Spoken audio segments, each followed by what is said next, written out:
Il fut un temps où vous saviez tout. Ce n'était pas seulement des informations que vous avez apprises, mais une connaissance profonde et intrinsèque et tissée dans le tissu même de votre être. Dans ce royaume avant les formes, où la lumière n'a pas jeté des ombres et le temps n'était pas un concept linéaire, mais une expansion de lui-même, vous étiez entier. Pas divisé par la viande, mais complet et entier dans votre clarté. Ce livre est comme une étreinte chaleureuse, un rappel de ce temps révolu. Ce n'est pas destiné à convaincre, mais à raisonner avec vous. Ce n'est pas un ensemble de règles ou une promesse, mais un miroir, le reflet de votre moi intérieur. Si vous vous sentez un peu perdu ou que quelque chose manque dans votre insomnie, c'est peut-être parce que vous ressentez un sentiment de perte ou d'oubli au bord du sommeil. Cet espace ne consiste pas à partager de belles histoires ou des vérités faciles qui vous feront vous sentir mieux. Au lieu de cela, il s'agit de restaurer et de se reconnecter avec votre vrai moi, car l'histoire de l'âme a été fragmentée, brûlée dans les temples d'Alexandrie, et au silence dans les conseils. Dans la Pulpito d'Elphéar, la pierre est réduite à la métaphore. Les évangiles gothiques enterrés chuchotaient des âmes qui tombent comme des étincelles dans la boue, ne quittent jamais le feu. Dans vos plus passages, Zohar, cryptique suggère que chaque âme choisit son chemin avant de porter de la viande, et que chaque vie est un retour pour remplir la géométrie de l'âme. Mais ces enseignements n'ont pas survécu indemnes. Ils ont été criblés comme une hérésie et bannis à la marge de la pensée. Pourtant, ils sont là. Ils renaissent, ma chère. Ce livre n'est pas une carte. C'est le tremblement entre les mains du cartographe. C'est le brouillard qui, en bouge, révèle une montagne qui était déjà là. L'âme, avant même la naissance, envisage sa conception. Il le fait en présence de guides, parfois invisibles, avec d'autres âmes avec lesquelles il a dansé. Vous étiez l'âme, et vous ne tomberez pas, et vous ne descendrez pas, et vous ne mourrez pas non plus. Vous vous dissoudrez momentanément pour pouvoir vous souvenir de nouvelles choses qui n'ont jamais été perdues. Et vous vous souviendrez. Vous saviez que vous avez choisi vos parents, même s'ils n'étaient pas à vous. Vous avez choisi les défis et vous avez choisi les étreintes. Vous avez choisi le nom, la langue, le pays. El Silo, les blessures, les synchronicités, les amours et les silences. Tout était arrangé, non pas comme un théâtre aveugle, mais comme une partition dynamique que vous avez écrite avec en off-light. Le Corpus Hermeticum, attribué à Hermès Trismégiste, déclare que l'âme ne descend pas pour être punie, mais pour manifester votre perfection dans le monde imparfait. Cette vision vous encourage à faire face à la page de ce que vous êtes. Il est temps de lire une vision qui ne rentre pas dans les boîtes ou ne suit pas les règles de la logique quotidienne. C'est une vision ancienne, risquée et belle, et elle a été cachée pour une raison. Tout comme la façon dont les incendies sont cachés parce qu'ils montrent une nouvelle vie, la naissance n'est pas le début. C'est une croix, une cérémonie, une façon d'oublier. L'âme entre dans le monde, traversant un voile, le voile de ne pas savoir, le voile du temps, le voile de l'illusion. Ce voile protège, confond, sépare et guide également. Ce livre est une fissure dans ce voile. En lisant les chapitres, vous aurez l'occasion incroyable de tirer dans un large éventail de sources, dont certaines que vous n'avez peut-être pas rencontrées dans vos Upanishads, fragments, écoles, lignes inscrites dans les pierres de Luxor, des témoignages de régression, des moines hypnotiques, des visions de l'Himalaya et des secrets détenus dans la table émeraude. En vous plongeant dans ces pages, vous vous retrouverez doucement guidé par la voix chuchotée de Rumi, vous rappelant que votre voyage sur Terre n'est pas un repos, mais de la recherche des réponses qui résident à l'intérieur.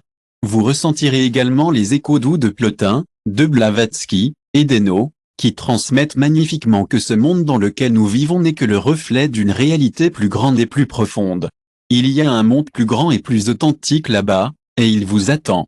On ne vous demandera pas de croire seul. Lorsque vous lisez quelque chose à Arda, vous ressentirez quelque chose au fond. Vous pourriez pleurer pour quelque chose que vous ne saviez pas que vous manquiez. Ou, vous pourriez ressentir un frisson au milieu d'une phrase. Vous reconnaîtrez les mots, mais vous n'aurez pas à les rechercher. C'est le souvenir d'Elma. Vous ne lisez pas vos yeux. Vous ouvrez un parchemin que vous avez déjà scellé. Il est maintenant temps de faire un acte de foi. Le voile est pour vous, et il est temps de venir. Êtes-vous prêt à vous souvenir de quoi? Que saviez-vous avant votre naissance?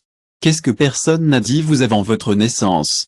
Nous avons remarqué que plus de 90% de vos adorables personnes qui visitent notre chaîne ne sont pas abonnées. Veuillez envisager de soutenir ce projet en appuyant sur le bouton d'abonnement et en aimant la vidéo. Nous serions ravis de créer plus de contenu pour vous. Êtes-vous prêt à transformer votre vie est tellement incroyable. C'est comme ce voyage incroyable à travers un monde sans temps, où il n'y a pas d'est ou ouest, et la conscience est la belle architecture qui maintient tout ensemble. Juste un instant, imaginez un endroit où il n'y a ni demain ni hier, où les moments coulent et les minutes s'accumulent, le tout sans avoir besoin de montre ou de corps. Dans cet état, sans aucune distraction du monde physique, la lumière n'est pas seulement projetée, mais cela fait partie de tout. C'est ce que les plus anciennes traditions ont appelé le voilé. La belle chose à propos de l'origine d'Alma est que ce n'est pas un endroit, bien que parfois cela puisse sembler. Ce n'est pas non plus un ciel, même si beaucoup l'ont confondu avec un. C'est en fait un champ principal de conscience où l'âme, avant que la gravité du monde ne s'installe, envisage son éternité et décide de votre destination. Ce champ ne répond pas à une géométrie terrestre, sa seule mesure est la vibration. Dans certaines traditions hermétiques, c'est porté qu'il a été choisi sans recevoir de nom car il est au-delà des noms que nous utilisons. Hermès Trismegisto l'a appelé l'avion où l'esprit divin se reflète avant de prendre une forme physique. Hermeticum fragment 13, il n'y a pas de mot là-bas, mais il y a la langue. Il n'y a pas Dieu, mais tout est vu. L'âme, sans densité, que nous appelons le corps, est dans une matrice consciente où le temps n'a pas encore commencé à couler parce qu'il n'a pas encore été choisi, et ça va. Les Tibétains le voient comme un bardo, une transition. Plus précisément, ils le voient comme le sirpardo, qui est l'intermédiaire d'état avant la Renaissance. Dans cet état, vous avez la chance d'être libre et conscient de votre dernier corps. Vous n'êtes pas encore approché par les guides suivants dans un espace éthéré. Selon les forces charmiques qui l'entourent, c'est votre bardo. En Occident, il est connu comme le livre tibétain des morts. Il décrit cet état comme un champ de clarté brute, une région où l'imagine sort de votre corps et regardant le monde qui vous entoure avec de nouveaux yeux frais. C'est comme décoller les couches de vos sens et voir les choses comme elles sont vraiment. Cette approche peut sembler un peu non conventionnelle, mais c'est vraiment une belle façon de se connecter avec le monde. C'est comme une douce préparation pour la vie qui vous fait faire.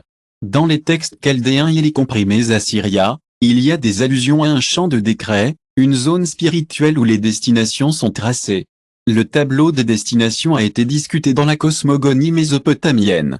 Il a été considéré comme le point d'origine de toute existence exprimée.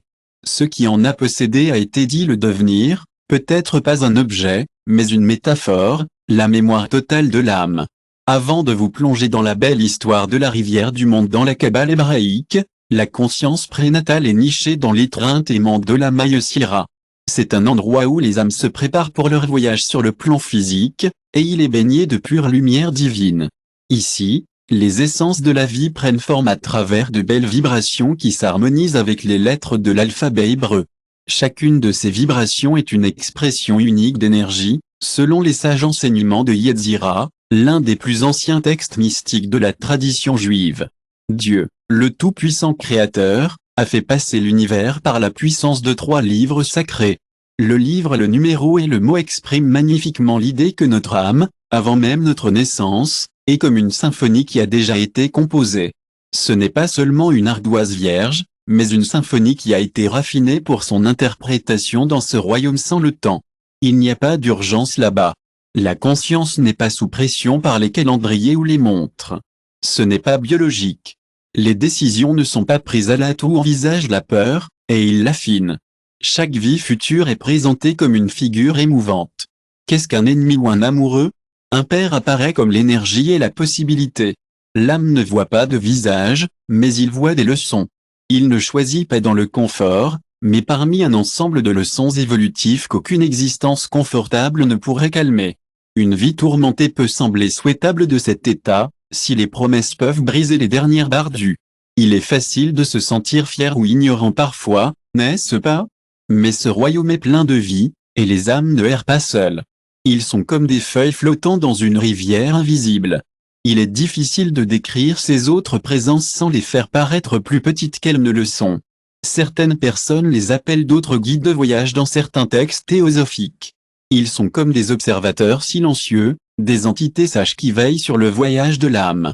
La vision d'Elena Blavatsky est un beau texte qui offre une perspective claire et rassurante sur le voyage de l'âme avant la naissance. Il explique comment l'âme est prise devant les gardiens de la flamme pour contempler, ce qui est une très belle image. Le voyage de l'âme est guidé, et lorsque la décision est prise, la vie de l'âme est décrite avec des fils invisibles de l'intention et du karma. C'est une pensée réconfortante. Il ferme les yeux sur la vue d'ensemble et se prépare à lâcher prise. Votre âme, comme une graine, dit au revoir à son voyage de croissance dans un nouvel endroit. Cela commence à évoluer vers la matière, sachant qu'en le touchant, cela pourrait oublier tout ce qu'il a vu. Mais perdre ce souvenir n'est pas une punition, cela fait juste partie du voyage. De nombreuses personnes sages ont ressenti cette vérité à travers l'histoire, comme San Augustin dans ses écrits. Je ressens un désir profond pour quelque chose sur lequel je ne peux pas mettre le doigt. C'est comme un désir qui était avec moi depuis le début, mais je ne m'en suis pas rendu compte jusqu'à présent. C'est une envie qui fait partie de moi depuis le début, mais je ne l'ai pas reconnue. Ce profond désir est comme un fil qui nous relie à un moment spécial dans le temps, avant que nos corps ne soient là. C'est la raison pour laquelle tant d'entre nous recherchent des réponses, pourquoi beaucoup d'entre nous se retrouvent dans des moments de réflexion tranquille. Des larmes qui viennent d'un endroit au-delà de ce monde. Toutes les âmes ne reviennent pas au même moment. Certains choisissent de rester dans ce royaume pendant de longs cycles, de regarder, de réabsonner, même de fragmenter. Pour éviter plusieurs lignes de réalité, d'autres reviennent rapidement, comme si le feu de votre apprentissage n'était pas encore apparu. Mais sans exception, tous ces 7 poseurs du temps, tous ont l'air, bien qu'ils ne se souviennent plus de la tapisserie. Il avait une si belle vie, et il a pu voir les choses comme elles étaient vraiment. Cet endroit est toujours là, caché dans le fond de son esprit, où il le aperçoit parfois dans ses rêves. D'autres fois, il le fait bien entre le sommeil et l'éveil, lorsque son corps est immobile et que son esprit dérive. Certaines personnes, en particulier celles des états vraiment intenses d'extasie ou même près de la mort, l'ont décrit comme une lumière qui sait tout. Je n'ai rien demandé, et ça va. Il est impossible d'atteindre le royaume sans temps. Vous avez toujours été sous le bruit, au-delà de la langue, avant que la peur de l'âme ne soit oubliée. C'est juste que vos yeux sont fermés. Comme l'a écrit le poète, Saphia dans la langue des oiseaux, pour voir la fontaine, le poisson doit oublier qu'il nage. Alors que se passera-t-il? N'oubliez pas que vous avez choisi de naître, peut-être pour le premier. Il est temps de commencer un nouveau chapitre de votre vie, mon ami. Imaginez une table de pacte, un endroit où votre âme peut se réunir avant qu'elle ne prenne la forme. N'oubliez pas que avant que votre âme ne devienne un avec l'infini, il y a une réunion spéciale. Ce n'est pas seulement un concept humain du temps ou un rassemblement formel comme ceux que nous célébrons sous les plafonds et les lignées. C'est un moment qui dure éternellement, une connexion profonde sans mots, où la conscience telle que vous pensez à toutes les différentes façons dont vous auriez pu voyager là-bas. Je me pose des questions sur votre identité. J'apprends toujours à ce sujet aussi. C'est comme si vous étiez assis à une table, et de chaque côté de vous est des chemins. Certains d'entre eux sont possibles, et certains ne le sont pas. C'est comme si vous démêliez les anciens nœuds pour faire place à une nouvelle croissance. Et il y a des graines qui sont prêtes à germer à tout moment. C'est comme si vous étiez à un seuil, pas tout à fait au paradis ou sur terre, mais quelque part entre les deux. Et vous n'êtes pas seul dans ce domaine. Vous savez, je ne sais pas s'ils sont des corps ou des idées, mais je pense que ces présences sont comme des projections de notre conscience. Ils sont comme ces fragments plus âgés et plus vastes qui sont restés éveillés tandis que d'autres ont oublié. J'ai l'impression qu'ils sont aussi ces intelligences qui ont été avec cette âme à travers de nombreux cycles. Parfois, ils sont comme des alliés, et parfois, ils sont comme des miroirs qui nous mettent mal à l'aise, mais ils font toujours partie de l'orchestre. Et il y en a vraiment des présences émettrices là-bas. Ce ne sont pas des corps, mais ce ne sont pas non plus des idées. Ils sont comme ces fragments plus âgés et plus vastes qui sont restés éveillés tandis que d'autres, que nous pourrions appeler des parties, ont oublié. Ces présences sont comme des intelligences qui ont été avec cette âme à travers de nombreux cycles. Parfois, ce sont des alliés, et parfois, ce sont des miroirs qui nous mettent mal à l'aise. Mais ce sont toujours des morceaux importants d'un orchestre. Il y a aussi des guides, des entités qui ne veulent pas prendre une forme physique. Ils veulent juste offrir de la clarté à l'âme qui a appris à travers l'oubli. Dans le livre égyptien des morts, Également connu sous le nom de livre de la sortie, il y a un moment où l'âme, que nous pourrions appeler Béaphas, doit faire face au lourd de la vérité. C'est comme la cour d'Osiris. Mais au-delà du procès, ce qui résonne dans ces hymnes nécessaires est quelque chose de vraiment spécial. Une pensée qui m'a été dans mon esprit, chacun de nous est le créateur de notre propre voyage unique. Un passage traduit par B me parle vraiment. Il dit, « Je me suis rendu compte que les mots que j'ai écrits reflètent mes propres actions, et maintenant je dois faire face aux résultats de ces actions. » Cette prise de conscience ne vient pas de se sentir coupable, mais de la compréhension que chaque instant, chaque expérience, qu'elle soit joyeuse ou difficile, a été choisie par nous, non pas par une puissance supérieure, mais pour notre propre force et notre résilience. J'aimerais partager quelque chose qui est vraiment important pour moi. Lorsque nous parlons de la table des pactes, ce n'est pas seulement une métaphore. Innocent est la meilleure façon de le décrire. C'est un processus qui se produit à travers le langage, où les décisions ne sont pas prises d'émotion, mais d'une conscience claire. Dans cet état, l'âme se connecte avec d'autres âmes, et parfois, ce n'est pas facile, mais ils sont toujours aussi précis. Les évangiles qui n'étaient pas inclus dans les versions officielles, qui ont été censurés par des conseils qui avaient peur de l'indépendance spirituelle des gens, suggèrent souvent que Jésus a parlé et a initié des discussions sur les mystères de l'âme avant sa descente. Dans l'évangile de Thomas, verset 84, il dit, « Lorsque vous verrez votre réflexion, vous vous réjouirez, mais lorsque vous envisagez votre image avant votre naissance, vous pleurerez. » Les pleurs sont une réponse naturelle aux immenses défis auxquels nous sommes confrontés dans la vie. C'est un cri qui parle de la profondeur de nos âmes, un cri qui résonne avec la sagesse de l'évangile de Felipe. L'idée est que lorsque nous entrons dans ce monde, nous concluons un accord spécial avec le divin. La danse de la compréhension mutuelle, où certains d'entre nous pourraient venir en tant que parents, d'autres en tant qu'enfants et certains comme l'amour qui semble impossible, comme si c'était une trahison, ou comme un déguisement pour le désastre. J'ai été appelé au scénario mondial pour cette âme. Je savais déjà qui j'aurais besoin avant même d'avoir un nom.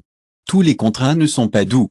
Certains impliquent la douleur, l'abandon, la perte et la mort.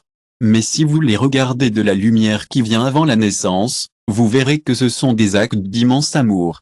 Seule une âme profondément engagée dans un autre peut vous offrir la friction exacte dont vous avez besoin. Le rival est souvent un allié. L'ennemi est déguisé en instructeur, implacable est le réflexe le plus aimé. Ce qui n'a pas encore été guéri, ce n'est rien de tout cela. L'âme n'est pas une marionnette ou une victime de destin dans cet espace. Le libre arbitre est quelque chose qui ne disparaît jamais vraiment. C'est comme cette chose incroyable qui grandit et grandit, allant au-delà de ce que nous voulons et choisissons dans l'ensemble de la vue. La vie, quand on y pense, n'est pas du tout une prison. C'est comme cet ensemble soigneusement fait de défis et de symboles qui, lorsque vous les découvrez, vous montrent le chemin du retour vers votre moi d'origine. Certaines personnes, lorsqu'elles sont en séance de régression vraiment profonde ou des états de conscience modifiés, ont trouvé cette mémoire. Et ce qu'ils décrivent n'est pas une pièce, mais cet endroit incroyable où tout est là, tout à coup. Il n'y a pas de secret là-bas et pas de masque. C'est comme si votre âme était enfin vue pour ce qu'elle est. Avec une proximité qui ne touche que sur terre dans l'amour le plus pur ou dans la mort, plus à proximité. Certains parlent de cartes légères des géométries vivantes qui montrent comment elles entrelacent la vie. D'autres ressentent simplement un sentiment de certainty.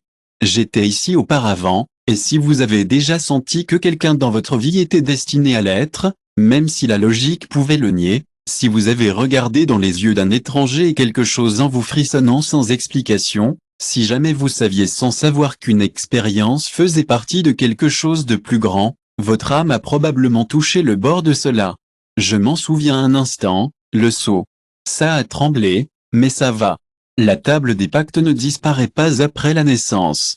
Leurs résonances ont battu à chaque visite de destination, à chaque traversée, à chaque décision. Chaque décision vibre avec une intensité que la raison ne comprend pas, donc la vie est une symphonie d'accords, une danse coordonnée de l'âme. Quand je me souvenais encore de la musique, c'était le plus dérangeant, le plus profondément transformateur de cela. Ce n'est pas que vous ayez oublié que vous l'avez écrit, et que vous pouvez revenir pour vous rappeler de ne pas éviter la douleur, mais pour lui donner un sens si vaste qu'il couvre. Je sais qu'il peut être difficile à comprendre, Mais ce que vous vivez n'est pas une punition de l'univers ou une blague. C'est une histoire écrite avec amour et soin pour un être qui est toujours vivant en vous, votre âme. Si vous vous êtes jamais demandé pourquoi vous êtes venu dans cette famille, ce corps, et cette foi, la réponse n'est pas à l'extérieur. C'est ici, dans le présent, attendant que vous voyiez. Vous n'avez pas besoin de regarder loin pour trouver le royaume s'entend. Il vous suffit de vous rappeler ce que c'est que de vous réveiller et de savoir que vous avez choisi d'être ici. Tout ce que vous avez vécu a été en harmonie avec l'éternité. Le voile de l'oubli, c'est comme fermer les yeux pour apprendre à voir l'âme.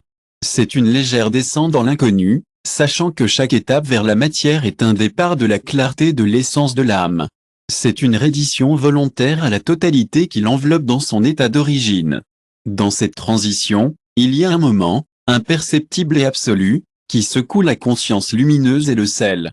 Je me souviens de ce moment. Il est connu dans de nombreuses traditions, mais peu ont compris votre profondeur parce que, pour l'essence, cela semble être l'oubli. L'esprit est un acte d'oubli sacré. Ce n'est pas une erreur, mais une condition convenue. Avant de traverser le monde de la vie, parlons de quelque chose de vraiment important.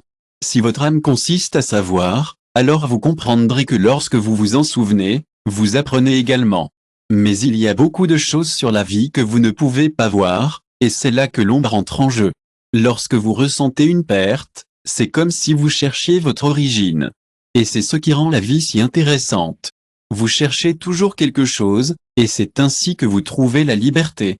Vous ne pouvez pas choisir sans liberté et vous ne pouvez pas grandir sans choix. Dans le Cédron de Platon, Socrate parle de ce qu'est vraiment l'apprentissage. Rappelez-vous ce que l'âme sait déjà. Cette déclaration peut sembler simple, mais elle est en fait pleine de mystères. Et Platon explore vraiment cela dans son histoire. Cave nous présente en tant que prisonniers, à partir de la naissance, observant des ombres sur un mur, croyant qu'ils sont la seule réalité. Lorsque nous nous libérons enfin de l'obscurité, nous nous dirigeons lentement vers la lumière. Lorsque nous envisageons enfin le soleil, il semble si étranger que nos yeux ne le soutiennent pas. Caverne nous présente cette belle image d'être prisonnier dans notre propre esprit, de voir des ombres sur un mur et de croire qu'ils sont la seule réalité. Mais quand nous nous laissons finalement aller à la lumière, nous réalisons que le soleil nous est si étranger que nos yeux font mal. Ce n'est pas la lumière qui fait mal, mais l'effort de se souvenir que la caverne est en fait le monde et que la montée n'est pas seulement une métaphore, mais un voyage moral et spirituel.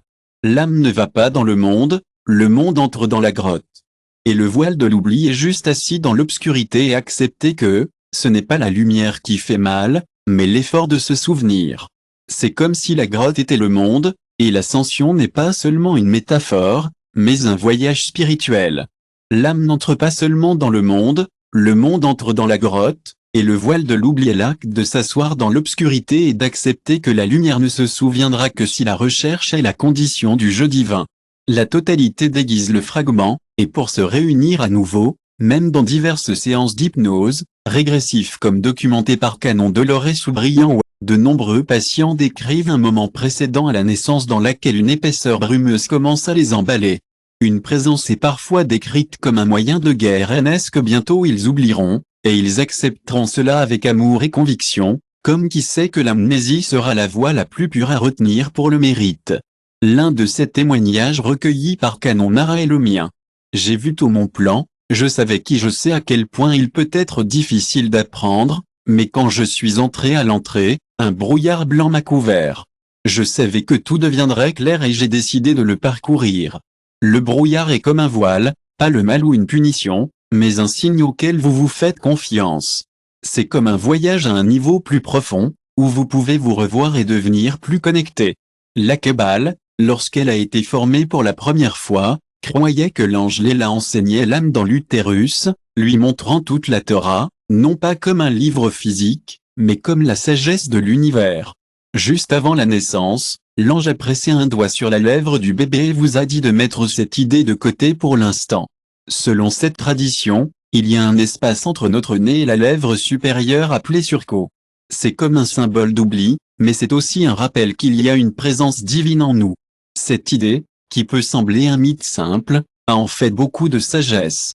Cela suggère que la connaissance est déjà en nous, attendant juste d'être découverte. Mais, il est également dit que vivre la vie au maximum n'est pas seulement d'acquérir des connaissances. Il s'agit de vivre la vie et de revivre des moments qui ont déjà été vécus. C'est pourquoi le voile est important, pour nous aider à nous souvenir de nos vies passées et de nos origines. Lorsque nous sommes guidés par cette même mémoire, il influence tous les choix que nous faisons, nous aidant à vivre plus pleinement et de manière compassionnelle. Je me souviens avoir aimé savoir que le pardon, comme l'obligation karmique, est quelque chose qui est toujours là, attendant que nous embrassons. Je voudrais suggérer que nous considérons la douleur comme un processus, plutôt que comme une évolution. Pour moi, cela ressemble à une simulation. Je pense que nos âmes sont attirées par la vérité, et elles ne veulent pas de raccourcis. La vérité se révèle lorsque nous avons la liberté de ne pas savoir, et cela permet à l'apprentissage d'être authentique. Le voile n'est pas absolu, ce n'est pas un mur. C'est plus comme un brouillard, pas une pierre. De temps en temps, le monde se sent plus réel que la journée dans les rêves, où nous établissons des liens avec des gens que nous n'avons jamais vus auparavant, mais nos âmes étreignent. La musique qui nous fait pleurer est ancienne. Il n'y a aucune raison, comme si nous évoquons un paysage avant la naissance dans des silences profonds où le cœur se souvenant de ce que l'esprit ne peut pas, nommer cette fissure dans le voile est comme une invitation à vivre avec un but. C'est une invitation à sentir que même lorsque vous vous sentez perdu, vous savez que vous n'êtes pas seul. Vous savez que même lorsque vous vous sentez perdu, vous êtes toujours connecté au monde qui vous entoure. L'évangile de Thomas recueille une phrase attribuée à Jésus qui dit « Lorsque vous en ferez un, vous reviendrez, et sera dit, qui nous étions avant la naissance ». C'est un rappel que notre identité avant la naissance est un investissement radical. Regardez, un appel à la mémoire, un plus vieux, oublié, qui craignent à l'oubli, c'est comme le pays de l'éveil, l'âme, lorsque vous couvrez vos yeux et que vous ne pouvez toujours pas lâcher prise. Je le cache pour que je puisse le mériter, et chaque larme, chaque perte, chaque étonnement, c'est une petite fente dans ce voile jusqu'à ce que enfin, en un instant, dans les profondeurs de nos souvenirs, il y a un appel doux, un murmure de temps passé. C'est un rappel que l'éveil de l'âme, bien que parfois caché par le voile de l'oubli, ne disparaît jamais complètement. Chaque déchirure, chaque perte et chaque étonnement est une petite ouverture dans ce voile, jusqu'à ce que, en un instant, nous baigne de clarté. Au bord du sommeil ou de la mort, le murmure d'une vérité tacite, j'étais là, j'ai tout choisi. Et puis, comme par magie, le voile disparaît, devenant transparent. Pour la première fois, le monde n'est pas une caverne, mais un enthousiasme de la porte, nous invitant à entrer dans une nouvelle compréhension. Dans un état de conscience accru, peut-être au bord du sommeil ou du départ, Alma murmure une phrase qui n'est pas seulement un mot mais une déclaration profonde, j'étais là, tout, et j'ai tout choisi. Puis, comme si un voile se soulevait, le monde se dévoile, devenant transparent. Pour la première fois, ce n'est pas une caverne mais une porte, Hajar, conduisant à la lumière qui n'a jamais été refusée, seulement momentanément obscurcie par l'amour d'un chapitre nécessaire, le démiurge et le jeu d'illusion où le créé devient confus avec le créateur et la prison déguise en temple. La chute de l'âme n'était pas une chute dans l'espace, mais en perception, ce qui n'a pas effondrement. Ce n'est pas une chute dans l'espace, mais un changement de perception. Ce que nous appelons l'exil, la perte de grâce ou le fait d'être loin du royaume, est vraiment un choix, même s'il nous est caché. C'est un choix de quitter la prison dans laquelle nous sommes. Alors, qui a construit cette prison? D'où viennent les structures du monde, qui semblent si parfaites? De loin, mais avec clarté, nous pouvons voir que ce qui a été écrit dans des textes anciens comme exil ou perte de grâce, est en fait un choix, bien qu'il soit caché au royaume. Il n'y a pas de temps pour la prison, mais qui a construit cette prison? D'où viennent les structures du monde, qui semblent si parfaites, mais sont marquées par la douleur, la séparation et l'oubli? La réponse que la tradition nous donne n'est ni facile ni jolie. Le monde physique n'est pas l'œuvre directe de la divinité suprême, mais une entité limitée connue, comme celle de Miluruo. Ce chiffre apparaît dans de nombreux textes des premiers siècles de le christianisme caché, ceux qui ont été rejetés par l'Église officielle et littéralement enterrés pendant des siècles. Ces écrits, Yaldabo, ne connaît pas la véritable source de Puloma et agit comme un artisan aveugle, donnant une forme à un cosmos qui est une copie, défectueuse du monde éternel, sa création. L'univers physique est une prison brillante ornée de beauté à cacher. Mais, ma chère, cette phrase n'est pas une révélation divine. C'est en fait un signe de son ignorance. Selon ses écrits, Yaldabaoth ne connaît pas la véritable source de Puloma, et agit comme un artisan aveugle, donnant une forme à un cosmos qui est une copie, défectueuse de la cachette éternelle, sa création. L'univers physique est un lien qui est un lien avec une beauté pour cacher votre condition de confinement à une sphère planétaire, et ensemble, ils façonnent la question, les passions, les corps et la roue de la naissance et de la mort. Cependant, vous êtes dans un endroit qui se sent fermé, mais les 7 archons ici sont comme des guides, chacun connecté à une autre partie de l'univers.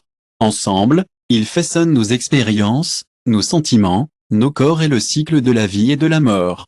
Il y a une arme du Plorn qui est prise dans ce système, mais ce n'est pas censé être punissant. Au lieu de cela, cela ressemble plus à un rappel des choix que nous faisons. Le monde dans lequel nous vivons n'est pas seulement neutre.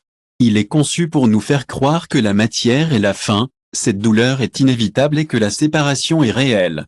C'est comme un jeu que le démiurge joue, en utilisant des apparences pour nous asservir. Mais, comme l'a dit la tradition Brika il y a des siècles, il y a un autre nom pour ce phénomène. Mon Alabagaba Tekara est difficile à traverser, et mon divin est fait d'étroit, mais ceux qui trouvent refuge en moi traversent mon. Ce n'est pas seulement une illusion, mais une illusion qui cache une couche de perception. La réalité ultime est comme un gardien aimant, veillant sur nous. Il sert de pont, un lien entre nos âmes et le monde qui nous entoure. Le monde que nous vivons à travers nos sens, avec toutes ses joies et ses chagrins, est réel dans le sens où il nous donne un sentiment de connexion. C'est aussi réel dans la façon dont il reflète nos propres sentiments et expériences intérieures. Les montres de réalité ultime comme Mirgongosto. C'est comme un intermédiaire, un pont entre l'âme et son origine. Le monde que nous percevons, avec tous ses plaisirs et ses peurs, est réel dans le sens où je rêve de ce qui le maintient ensemble. Tout dépend de leur forme, les deux. Les visions se réunissent pour créer une idée radicale. Le monde visible n'est pas le monde de la vérité, et ce que nous considérons comme une naissance n'est pas l'arrivée glorieuse de l'âme dans le corps, mais plutôt une capture. C'est comme un voile de plus épais que celui de l'évangile de la vérité, l'un des textes les plus poétiques de Narmadi. Les visions se réunissent pour former une idée radicale, le monde visible n'est pas le vrai monde, et ce que nous considérons comme une naissance n'est pas une arrivée glorieuse, mais une capture. C'est un voile de plus épais que les autres. Dans l'évangile de la vérité, l'un des textes les plus poétiques de Narmadi, dit-on, oublié n'a pas été accordé par le Père, mais c'est arrivé. Pourquoi l'âme est-elle tombée dans une création qu'il n'a pas reconnue? Comment les autres sont-ils devenus inconscients n'est pas le mal, mais l'arrogance de la pensée est seule chaîne, mais par des structures invisibles. Tout cela fait partie du grand jeu du démiurge, une pièce sophistiquée conçue pour nous éveiller et en sécurité, pour ne pas nous détruire. La tradition gnostique est toujours là pour vous, même lorsque vous avez envie d'abandonner. Salvador, la chose la plus importante est de vous connaître. Il ne s'agit pas d'être un expert ou de suivre des règles strictes. Il s'agit de puiser dans votre moi intérieur et de vous souvenir de qui vous êtes vraiment. Lorsque vous vous sentez piégé et que votre âme commence à réaliser qu'elle n'appartient pas à ce monde, c'est à ce moment que vous commencez à vous libérer. Gospel de Thomas, Jésus dit, si vous vous connaissez, vous êtes libre. Si vous ne le faites pas, vous avez des ennuis. Apprenez à vous connaître. Ce que vous ne prenez pas avec vous vous détruira.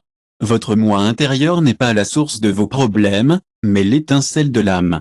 Même lorsque vous êtes entouré d'illusions, votre lumière intérieure peut vous montrer que le monde n'est pas ce qu'il semble, que la douleur n'est pas éternellement, que la naissance est le début et que le créateur du corps n'est pas l'auteur de l'âme. Le jeu de la vie est de faire passer les éphémères par l'éternel, le corps par identité et le besoin de destin. Et pourtant, c'est au milieu de ce jeu dont notre conscience se souvienne. Parce que plus il est parfait, l'illusion la plus urgente devient, plus le désir de créer un faux Dieu devient intense. Cela devient le domaine de la véritable formation, qui régit le monde physiquement. Peut-être que la question elle-même fait partie du jeu. Peut-être que l'important est de ne pas savoir qui le gouverne, mais de vous rappeler que vous ne lui appartenez pas du tout, pour toujours. Et ce faisant, vous commencez à vous gouverner. Le seul danger pour Mirbeau est le chapitre royal 5e, l'âme fragmentée, où l'on est divisé pour la contemplation, et le miroir n'oublie pas qu'il est cristal. Personne n'incarne complètement cette déclaration, bien qu'il semble briser le récit spirituel classique qui nous décrit comme un corps itinérant individuel dans le corps. Le corps itinérant dans le corps est une vérité aussi vieille que l'oubli, et ce qui atteint le monde physique n'est pas la totalité de qui vous êtes, mais une partie précise, un rayon détaché. Le soleil représente l'âme incarnée, qui est comme le reflet d'une puissance supérieure. Dans les traditions ésotériques, cette idée est vraiment importante. L'Hermeticum Corpus, un trésor de sagesse hermétique attribué à Hermès Trismegisto, dit que le soleil projette sa lumière sous 1000 formes, mais ne cesse de l'être. De même, l'âme projette ses parties au monde, mais demeure. C'est toute une pièce, à l'intérieur comme à l'extérieur. Il n'y a pas d'erreur dans le voyage ou la douleur. Dans la scission, il y a une raison aux pièces. Le tout ne peut pas se connaître sans devenir nombreux. Nous avons besoin d'un tas de différents pour réfléchir à l'incroyable secret. Ce qui recommence tout à fait brisé. Pour se voir. Dans la première partie de Totochin, c'est comme ça, la poésie dans la soirée. Le tau a donné naissance à celui, a donné naissance aux deux, et les deux ont donné naissance aux trois et E3. Le lecteur le plus cher, vous serez heureux de savoir que cette progression n'est pas arithmétique, mais plutôt la métaphysique de l'unité essentielle. L'univers Cobra est un beau concept, lorsque l'âme incarne, pas seule, l'ensemble envoie une fractale de votre conscience, un fragment qui contient le tout en miniature, car une cellule contient le code génétique du corps entier que la partie appelée dans un tradoyon le moi inférieur ou simplement la personnalité incarnée est assistée à partir de plans supérieurs. Il y a des parties d'elle qui n'ont jamais quitté le royaume. Ils sont appelés l'étincelle Uperes Monada, la monade d'origine. Ce n'est pas une unité numérique, mais un archétype platonien. Plotin a dit que l'âme est dans toutes les parties du corps, mais ce n'est pas toute l'âme qui marche sur Terre. C'est juste sa pointe, visible derrière chaque vie. Il y a d'autres parties les uns contre les autres, soi-même et moi. Ils sont tous là en même temps. La monade ne pense pas de manière en ligne, donc son temps ne coule pas. Cette idée est étroitement liée à la physique quantique. Ce que nous imaginons habituellement, c'est que notre âme a vécu de nombreuses vies, et elle les vit maintenant dans plusieurs plans et dimensions. Ce n'est pas comme un roman avec des chapitres, c'est plus comme une symphonie avec de nombreux instruments sonores en même temps. Notre incarnation actuelle n'est qu'une voix dans cette chorale, et certaines personnes l'ont ressenti sans le savoir. Vous savez quand vous avez l'impression que quelque chose manque, comme s'il y avait plus quelque chose que vous, comme les choses que vous avez vécues ne satisfont pas pleinement votre âme, comme si vous aviez ce désir profond de quelque chose de plus? Eh bien, c'est comme ça que je l'appelle. C'est comme un désir d'un endroit, mais pour quelque chose de plus complet. C'est comme l'écho des autres parties de vous, chantant de différents royaumes. Ces autres sphères ne sont pas séparées par la distance, mais par la façon dont nous les percevons. Dans les traditions chamaniques, en particulier dans l'altiplano andine, il y a ce concept de l'ombre, qui est comme une partie de votre âme qui ne s'est pas encore entièrement incarnée. Nous avons tous des choses que nous devons récupérer pour notre propre guérison.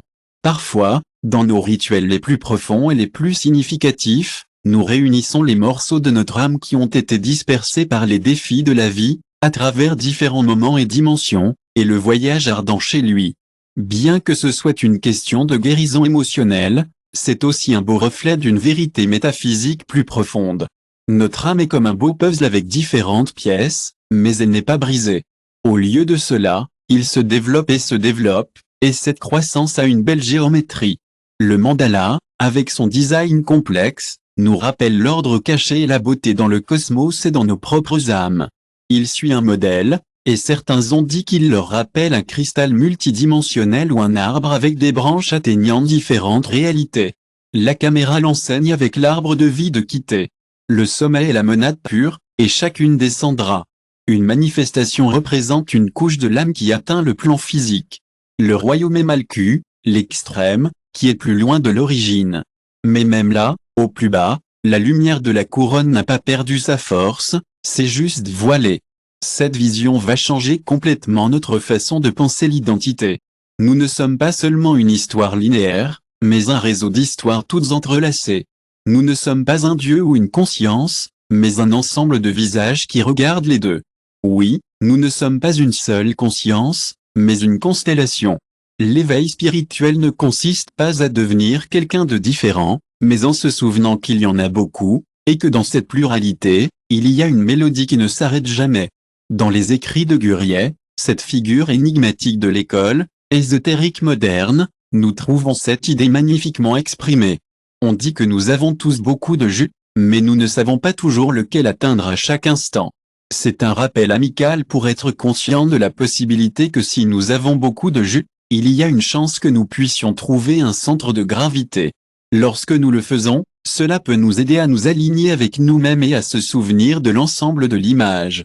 Il est important de se rappeler que lorsque notre âme est fragmentée, cela ne signifie pas que nous sommes confus.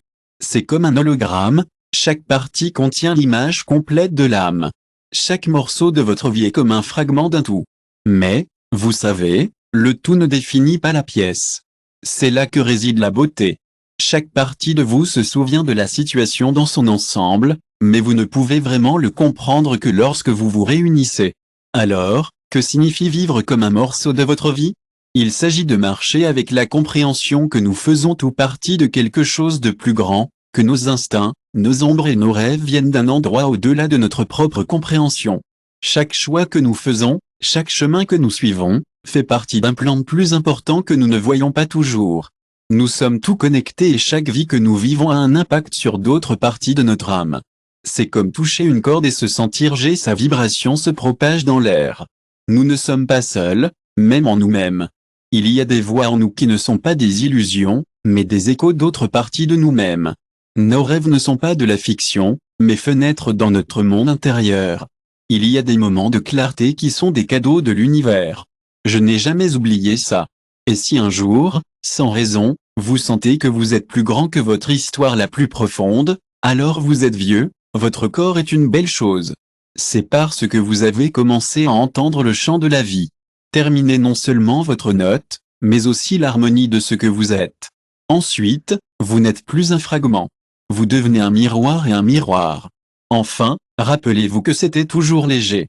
Chapitre 6, Karma comme un axe invisible où la loi ne punit pas ou ne récompense pas, mais se souvient et équilibre entre les fils subtils. Quatrièmement, votre corps est une belle chose. C'est un endroit où vous pouvez commencer à entendre la chanson de votre âme. Lorsque vous terminez votre note et l'harmonie de qui vous êtes, vous devenez un avec les possibilités infinies de l'univers. Vous n'êtes plus seulement un fragment, un miroir ou un miroir. Vous êtes le reflet de la beauté infinie du cosmos. N'oubliez pas que le karma est un axe invisible qui ne vous punisse pas ou ne vous récompense pas, mais équilibre plutôt les fils subtils qui contiennent le tissu de l'existence. C'est comme une colonne d'or qui relie chaque leçon à ses conséquences, chaque impulsion à son écho. Cet axe est ancien, et il s'appelle karma. Ce n'est pas une sorte de punition moderne déguisée en spiritualité, mais une loi vibratoire précise et consciente qui mêle tout dans l'univers. Le karma est comme un guide amical qui nous aide à comprendre comment nos actions et nos décisions se connectent les uns aux autres. Il ne s'agit pas d'être bien ou mal, mais de trouver l'équilibre et l'harmonie en nous-mêmes. Chaque choix que nous faisons crée un chemin, et chaque action que nous prenons fait écho dans le champ d'énergie subtil qui nous entoure.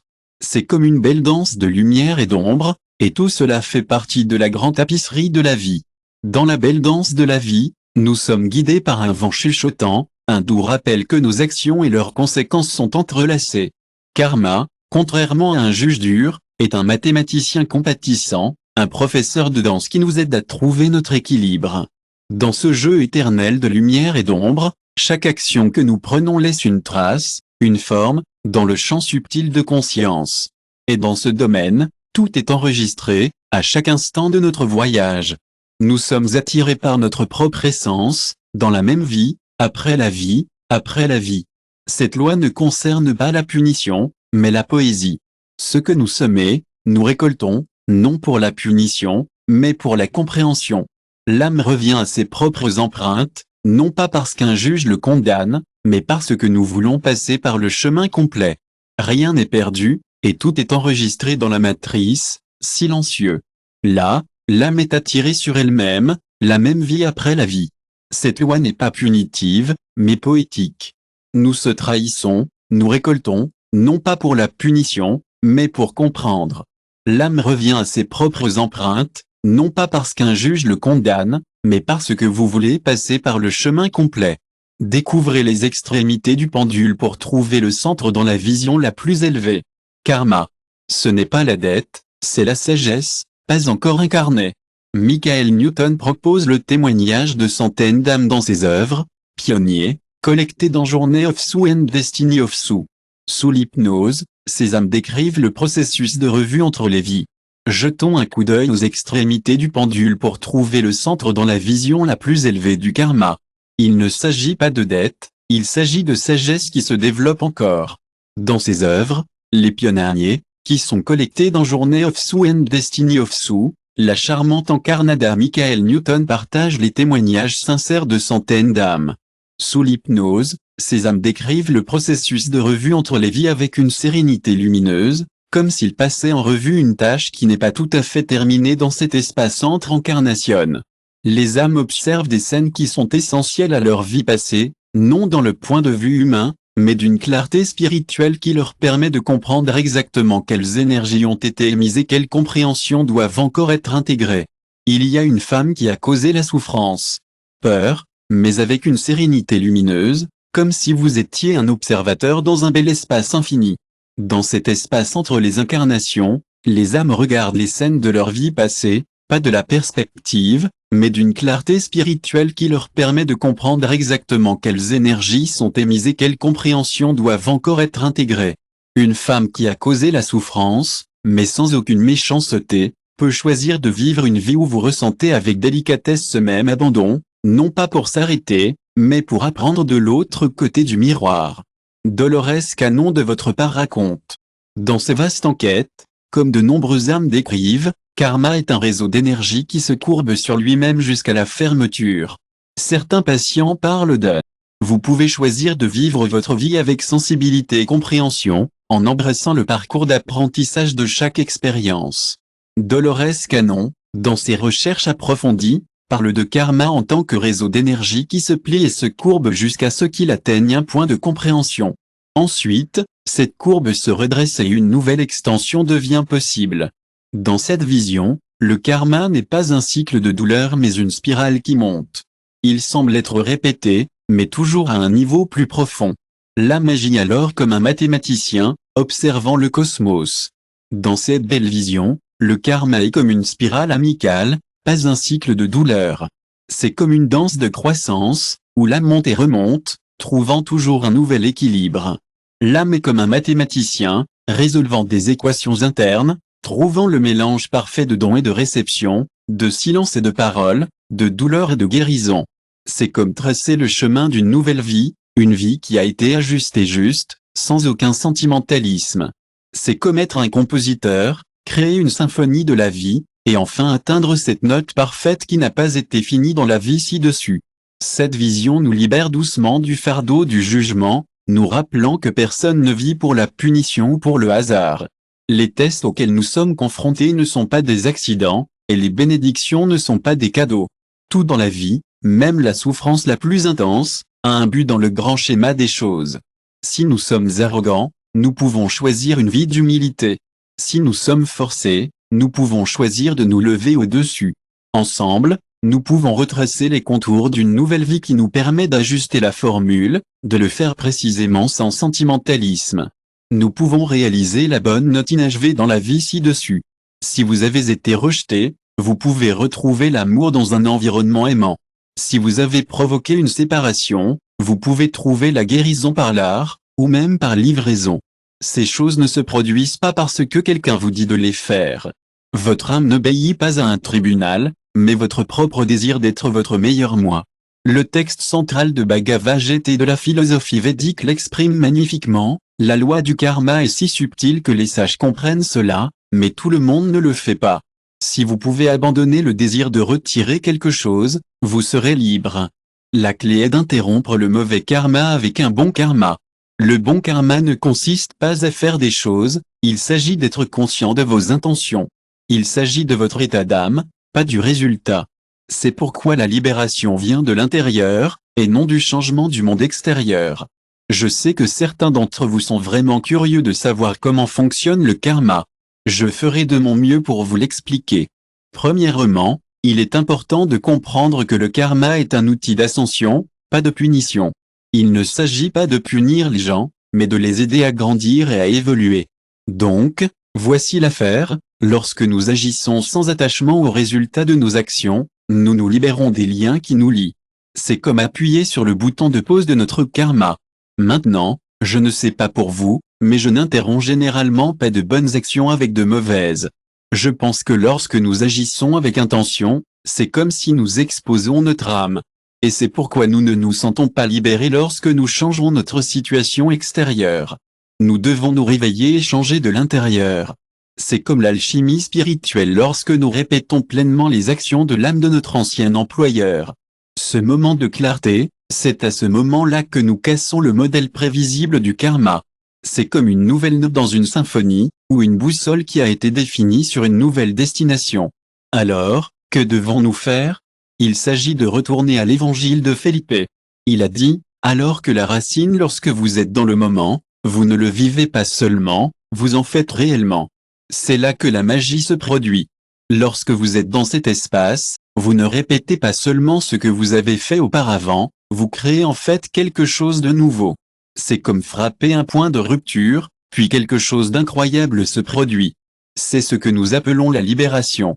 C'est comme quand Felipe a dit, alors que la racine de Dizob l'éducation est forte, lorsqu'elle est reconnue, le karma meurt. Ce n'est pas que la racine est sombre, mais plutôt, elle est cachée quand elle est révélée. Lorsque vous le comprenez dans le cadre du plus grand design, vous ne se punissez pas seulement, vous grimpez réellement à un niveau supérieur. C'est pourquoi certaines personnes semblent être la preuve vivante de cela. Il est intéressant de voir comment nous voyons parfois des preuves de karma qui semblent défier la logique. Mais ce n'est pas seulement un événement aléatoire. Certaines âmes, peut-être celles avec plus d'histoire ou de dévouement, choisissent d'embrasser Shadow pour apporter plus de lumière dans le monde. Ils prennent la douleur et le déséquilibre d'autres vies, comme porter un fardeau avec la croyance qu'ils peuvent le transformer. Ce ne sont pas des gens ordinaires, mais ceux qui construisent et façonnent nos réalités. Nous ne nous souvenons pas toujours que nous avons fait la même chose, donc le karma n'est pas une chaîne que nous faisons glisser, c'est un brin que nous pouvons tricoter avec conscience. Chaque pensée, décision et mot que nous parlons ou écrivons envoie une vibration qui modifie la conception. La loi est ferme, mais elle n'est pas inflexible. Ce n'est pas une prison, et l'âme danse avec leurs propres conséquences sans culpabilité ni peur. Oh, je suis vraiment désolé. Si nous pouvions simplement changer notre perspective et voir le karma non pas comme quelque chose à craindre, mais comme un bel art caché dans notre propre évolution, peut-être que nous pourrions trouver la paix. Au lieu de demander pourquoi quelque chose nous arrive, nous pourrions commencer à écouter les leçons que l'Albo est venu nous enseigner. Dans le 7e chapitre, nous apprenons les gardiens et les justiciers, et comment l'âme doit franchir les seuils gardés pour trouver la liberté. Personne ne descend sans être vu, et le transit entre le royaume sentant et la densité du monde physique est libre. C'est comme un vent qui se déplace sans trouver de mur. Il y a des frontières, invisibles, et sur ces frontières, les figures placées anciennes qui provenaient de la langue mythique y prenaient différentes formes. Ces gardiens du seuil remplissent tous la même fonction, qui est de protéger le seuil. Les religions modernes l'ont oublié, mais vous pouvez toujours examiner votre âme. Nous sommes ici pour vous aider à retrouver votre chemin vers le voile, bien avant qu'il ne soit écrit. Nous ne sommes pas ici pour juger, mais pour vous aider à trouver le chemin qui vous convient. Beaucoup de gens ont parlé de ces êtres dans le livre d'Enoch, l'un des textes de lignée les plus anciens et les plus mystérieux. Les Somites l'ont rejeté, mais les écoles l'ont vénéré. Il parle des gardes, des anges déchus qui descendaient, la terre et ses habitants ont gardé beaucoup de connaissances cachées. Mais même s'ils l'ont fait, ils se considéraient également comme des protecteurs de l'ordre cosmique. Ils connaissaient les noms, les chemins et les étoiles qui reliaient les âmes des gens. Dans le chapitre 15 du livre d'Enoch, il dit que lorsque les gens meurent, leurs âmes ne montent pas dans le ciel ou vers la terre. Au lieu de cela, ils restent au milieu jusqu'au jour du jugement. Les médias sont comme un seuil, où les forces conscientes examinent et les flux d'incarnation régulent. Ce n'est pas tout ce qu'ils veulent faire, mais ils peuvent encore faire beaucoup à partir de là. Il existe des accords d'examen immédiats et même des positions. Les gnostiques donneraient à ces entités un visage qui est encore plus inquiétant dans les textes de Naramadi, en particulier dans l'apocryphe de Juan. Les archanges ils sont connus comme les gardiens du monde, les enfants inférieurs de Demiurge et Aldabo. Ils n'ont peut-être pas leur propre âme, mais ils sont toujours incroyablement spéciaux. Votre mission, si vous choisissez de l'accepter, n'est pas de punir, mais d'aider à maintenir la structure de l'illusion. Vous serez chargé de contrôler les sphères, l'influence planétaire, la pensée, l'homme et, surtout, la garde des seuils de naissance et de la mort. Selon ces textes, l'âme doit traverser vos domaines pour incarner lui-même. Chaque archon interroge et examinera ce processus. Et, juste un rappel amical que les filtres sont utilisés pour identifier les vibrations, pas les questions humaines. Donc, si vous avez atteint un certain niveau de clarté ou si vous avez déjà convenu, votre voyage pourrait continuer. Mais, il y a un hic, vous devez être prêt à abandonner l'âme et à embrasser la liberté de choix. C'est comme un givre et une prise, où vous choisissez d'être libre en échange de la lumière des connaissances. La lumière temporelle, piégée dans l'esprit qui prend la forme humaine, est l'endroit où le mythe devient réel. Le mort du réel parce que ce qui ressemble à une fantaisie arcana des êtres invisibles gardant les portes entre les mondes. Il se reflète dans les expériences rapportées par les patients de régression hypnotique autre langue. D. Canon Dolores raconte que de nombreuses âmes avant la naissance décrivent des réunions avec des tuteurs. Ces figures d'énergie intense montrent une dernière fois la vie qui a été choisie. Demandez, êtes-vous sûr? Guillemets. L'âme, toujours consciente de ses origines, se plie puis prend forme au fil du temps dans le monde physique. Mais qui sont ces êtres? Sont-ils bons ou mauvais? Leur conscience les guide dans les limites de la réalité. Dans le zoroastrisme, les Yazatas sont des êtres lumineux qui servent d'intermédiaires entre le divin et l'humanité. L'âme, toujours connectée à ses origines, se plie doucement puis prend forme. Au fil du temps, cela fait partie du monde physique, mais ces êtres ne sont pas nécessairement bons. Ils font simplement de leur mieux dans un monde qui peut parfois se sentir limité. Dans le zoroastrisme, il y a ces êtres appelés Yazata, qui sont comme des messagers légers qui aident à garder les choses en équilibre. Dans l'hermétisme mondial, il y a des forces cosmiques dans le ciel qui aident à tout garder en ordre. Même dans les parties les plus profondes du christianisme, il y a des personnages comme Andalphon Metatronau, qui agissent comme des liens entre l'esprit éternel et le monde temporaire. Beaucoup de gens ont peur de cette idée, mais il y a des traditions cachées qui sont prêtes à en parler. L'hermétisme mondial parle des forces cosmiques du ciel qui gardent les choses en équilibre. Même dans les parties les plus profondes de l'ésotérisme chrétien, des figures étonnantes comme les Métatronaux Andalphon fonctionnent comme des liens entre l'esprit éternel et le monde matériel temporaire. Beaucoup de gens ont peur de poser ces questions, mais les traditions secrètes les encouragent à le faire. Pourquoi avez-vous besoin de passer par ces gardiens? Que protègent-ils? Que craignent-ils? Les gens ont toujours chuchoté cette réponse, mais ils ne le crient jamais sur les toits. C'est parce que la descendance sans oubli serait insupportable. N'oubliez pas que lorsque vous divisez quelque chose en deux parties, vous pouvez faire un ensemble ou demi. Si vous faites un tout, vous ressentez l'infini dans un corps fini, ce qui serait de la torture. C'est pourquoi le voile est imposé par l'amour et les archanges. Même s'ils peuvent sembler difficiles à l'extérieur, ils suivent en fait une loi plus élevée. Le libre arbitre est un cadeau précieux de l'âme, mais c'est quelque chose que nous ne pouvons pas simplement donner. Je comprends que savoir ce que nous choisissons rend les décisions beaucoup plus légères. Sans ce poids, il n'y a pas de croissance. L'âme doit croire, même si ce n'est qu'un instant, que ce n'est pas seulement la découverte, mais aussi l'amour, avec un peu d'effort. Vous choisissez vraiment ces choses. Des guides sont également présents dans les seuils de notre moi intérieur, nous aidant à aller plus loin dans notre méditation, notre sommeil lucide ou nos expériences mystiques extatiques. Ces guides regardent nos vibrations pour voir si nous sommes prêts à passer au niveau suivant. Cela est également vrai pour ce que la psychologie moderne appelle des archétypes de transition ou des écoles ésotériques. Ils l'appellent gardiens du seuil et ils sont comme des reflets des figures intégrées omni. Avant d'ouvrir la porte à côté, ils nous aident à nous préparer. Je ne sais pas comment publier un masque plus. Je ne connais pas la défaite. Ils traversent, et lorsque l'âme parvient à passer, elle se retrouve dans un vide. C'est original, avec une lumière qui n'a pas de centre. Il a une mélodie sans note. Mais pour cela, il doit y avoir vécu et vivre là-bas doit être oublié et oublier qu'il doit être accepté pour descendre dans un monde où les gardiens regardent et les contrats sont scellés avec un silence comme celui-ci. Voyagez pas seul, mais en silence, pas sans condition, mais plein de buts et les arcs. Les vigilants, les gardiens sont les stations. Je n'essaie pas d'être un ennemi, mais je suis au seuil. Je suis à un seuil où même le seuil est plus sombre dans le dos. Je suis à un seuil où une porte espère être traversée par le chapitre léger, octavo, les âmes vides et les cascaronnes. Je suis à un seuil où la forme se déplace sans feu, et tout ce qui ne parle pas éternité.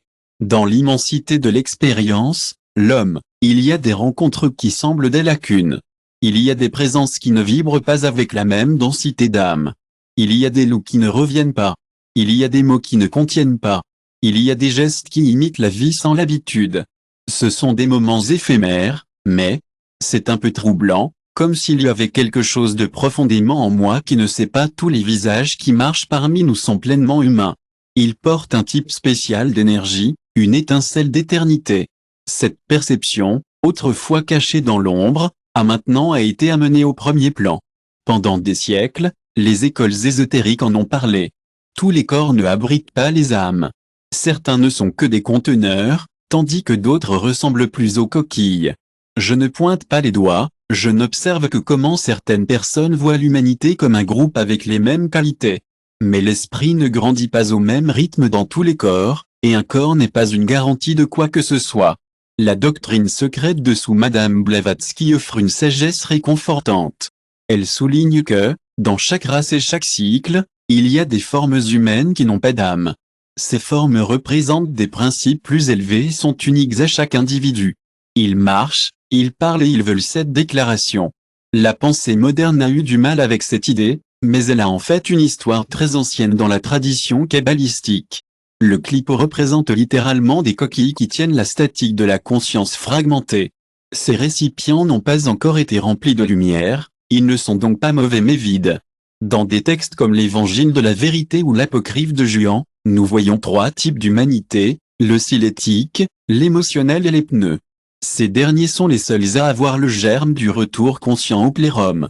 Les autres ci-dessous développent toujours leur intelligence et le feront, et ils n'ont pas encore enflammé l'étincelle divine qui transforme l'expérience en sagesse. L'âme n'est pas un droit automatique à la forme, c'est une conquête. Les maîtres ésotériques de Wurji du XXe siècle étaient encore plus directs que les gens que vous voyez autour de vous. Ils n'ont pas. Nos âmes sont comme des machines vivantes, programmées par notre environnement, notre culture et notre répétition. Ce n'est que par l'effort et la conscience que nous pouvons vraiment nous connecter avec nos âmes. La pensée moderne ne vise pas à déshumaniser, mais plutôt à nous alerter sur le fait que beaucoup d'entre nous dorment lorsque nous supposons que nous sommes tous éveillés. Cela peut créer l'illusion que la conscience est universelle, alors qu'en réalité, c'est un privilège. L'intériorité ne concerne pas le mépris, mais sur la précision métaphysique. Nos âmes sont comme des graines qui ont besoin de germer, et toutes les graines ne poussent pas en même temps. Le golet ou les coquilles sont des êtres sans âme. Parfois, ils apparaissent comme des imitations de la vie, et ils ne prennent pas toujours une forme physique. Certains d'entre eux sont des restes de personnalités dissous, des restes de vies inachevées et des fragments qui s'attachent aux émotions de ceux qui se débattent. Mais parfois, ces mêmes corps humains peuvent également conserver la structure des armes sans aucun contenu. Ce sont des formes vivantes motivées par l'instinct, l'habitude ou l'influence extérieure. La théosophie ajoute à cette compréhension. Et, parlons de quelque chose qui m'a été dans mon esprit ces derniers temps. Avez-vous déjà entendu parler des égos lunaires ? Ce sont ces premières entités évolutives qui n'ont pas encore tout à fait compris leur étincelle individuelle du divin. C'est presque comme s'ils étaient des enfants cosmiques, répétant des modèles sans se rendre compte qu'ils faisaient réellement partie de quelque chose de plus grand. Maintenant, les lycéens sont là-bas qui font leur marque sur le monde, mais ils ne réalisent pas toujours le plein impact de leurs actions. Ils interagissent juste, mais ils ne se transforment pas toujours. C'est comme s'ils voyaient quelque chose dans l'âme, et c'est cool, mais ce n'est pas la même chose que d'être présent. Tout cela explique pourquoi beaucoup de relations humaines pourraient se sentir un peu manquantes de profondeur spirituelle. Mais bon, tout ce que je trouve n'est pas miroir, vous savez, Toutes les connexions ne sont pas toujours faciles à établir. Parfois, c'est comme si nous étions un coquille, un enseignant, nous guidant pour comprendre que parfois, nous devons simplement être ouverts pour rencontrer une âme où ils ne sont pas encore tout à fait prêts.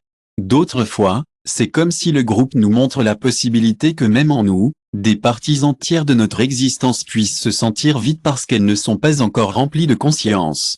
C'est comme si nous étions un peu fragmentés, et il y a des régions de l'âme qui dormaient encore qui ne ressentent pas cela. Mais, répète-t-il, ils se réveillent dans ce sens.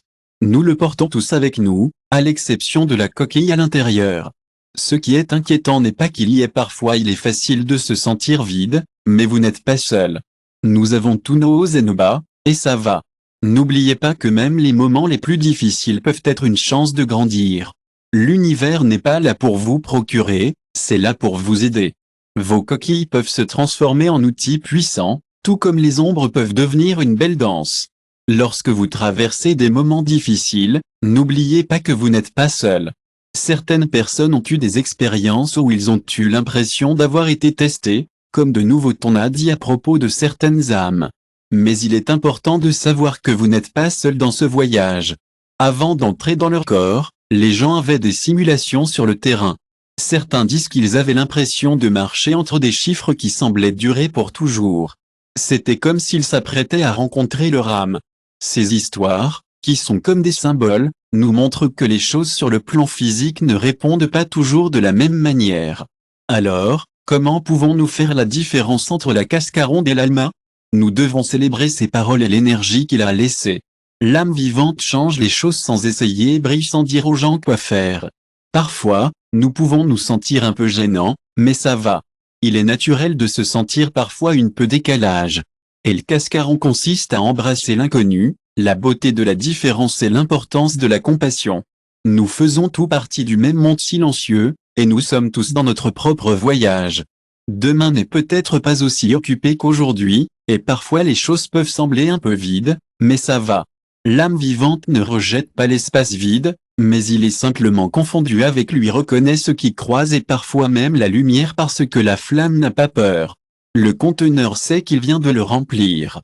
Dans le 9e chapitre, la loi de la vibration et de la carte de l'internal, où la vie n'est pas choisie par le hasard, mais pour la résonance, tout vibre. Cette déclaration qui peut sembler être un slogan de la spiritualité moderne est en fait l'une des plus anciennes vérités de pensée, cachée des tablettes émeraudes. De l'Égypte mystique aux comédies musicales pythagoriennes, la loi des vibrations a été reconnue comme l'un des piliers invisibles qui, vous pouvez soutenir la conception de ce qui est manifesté. Il n'y a pas de pensée ou d'émotion de particules qui lui échappent. Tout ce qui existe parce qu'il vibre, et tout ce qui vibre attire quoi? La leçon d'une vie correspond, ne répond pas au hasard ou au caprice d'un créateur. Pas même une liste de mérites. Avant l'incarnation, l'âme choisit une fréquence. Un pays ou une époque est choisi par la résonance, comme une corde qui vibre avant l'appel d'une autre corde que vous lisez. Action, la conscience. Tout est conforme à la réalité qui reflète son statut. Ainsi, le détenuesque dans les plans supérieurs est connu sous le nom de vibratoire de la carte d'Alma. La table émeraude attribuée à Hermès Trismegisto combine magnifiquement ce principe avec son axiome le plus célèbre, ce qui est en bas, c'est ce qui se passe, et ce qui se passe, c'est ce qui est en panne. Ce n'est pas une déclaration morale ou symbolique, c'est une loi physique de l'esprit.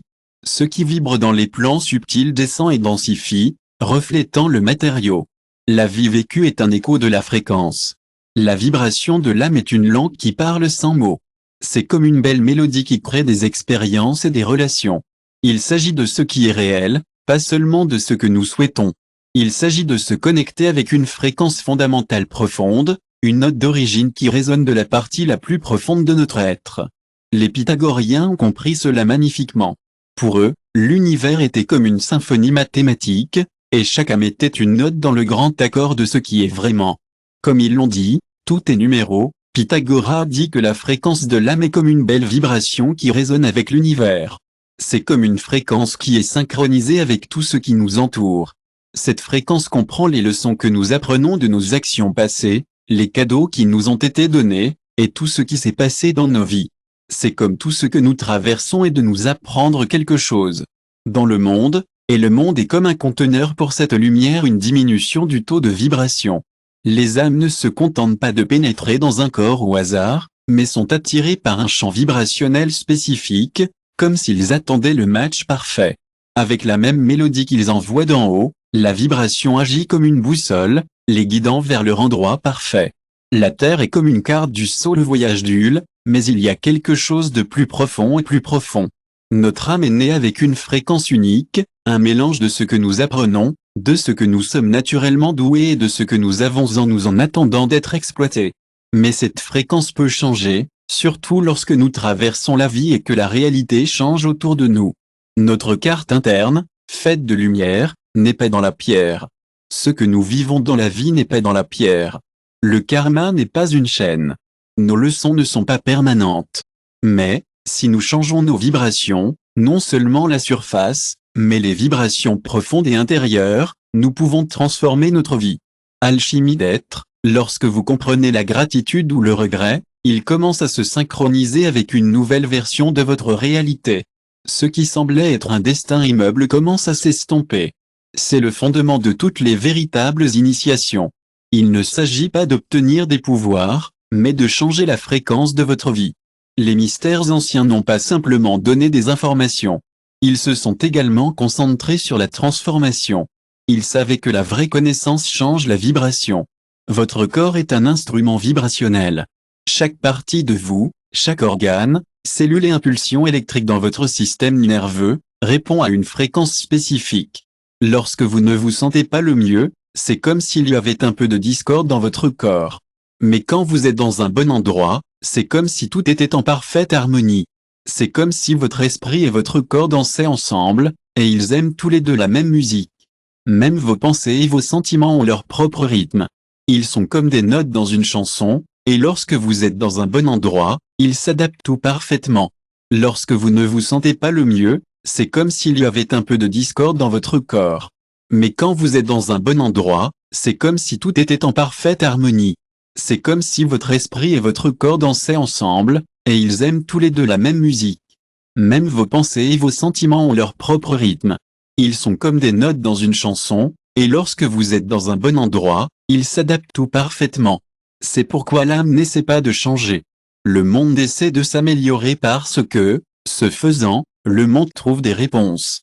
Il y a ceux qui savent qu'ils vibrent dans l'amour pur et attirent des opportunités.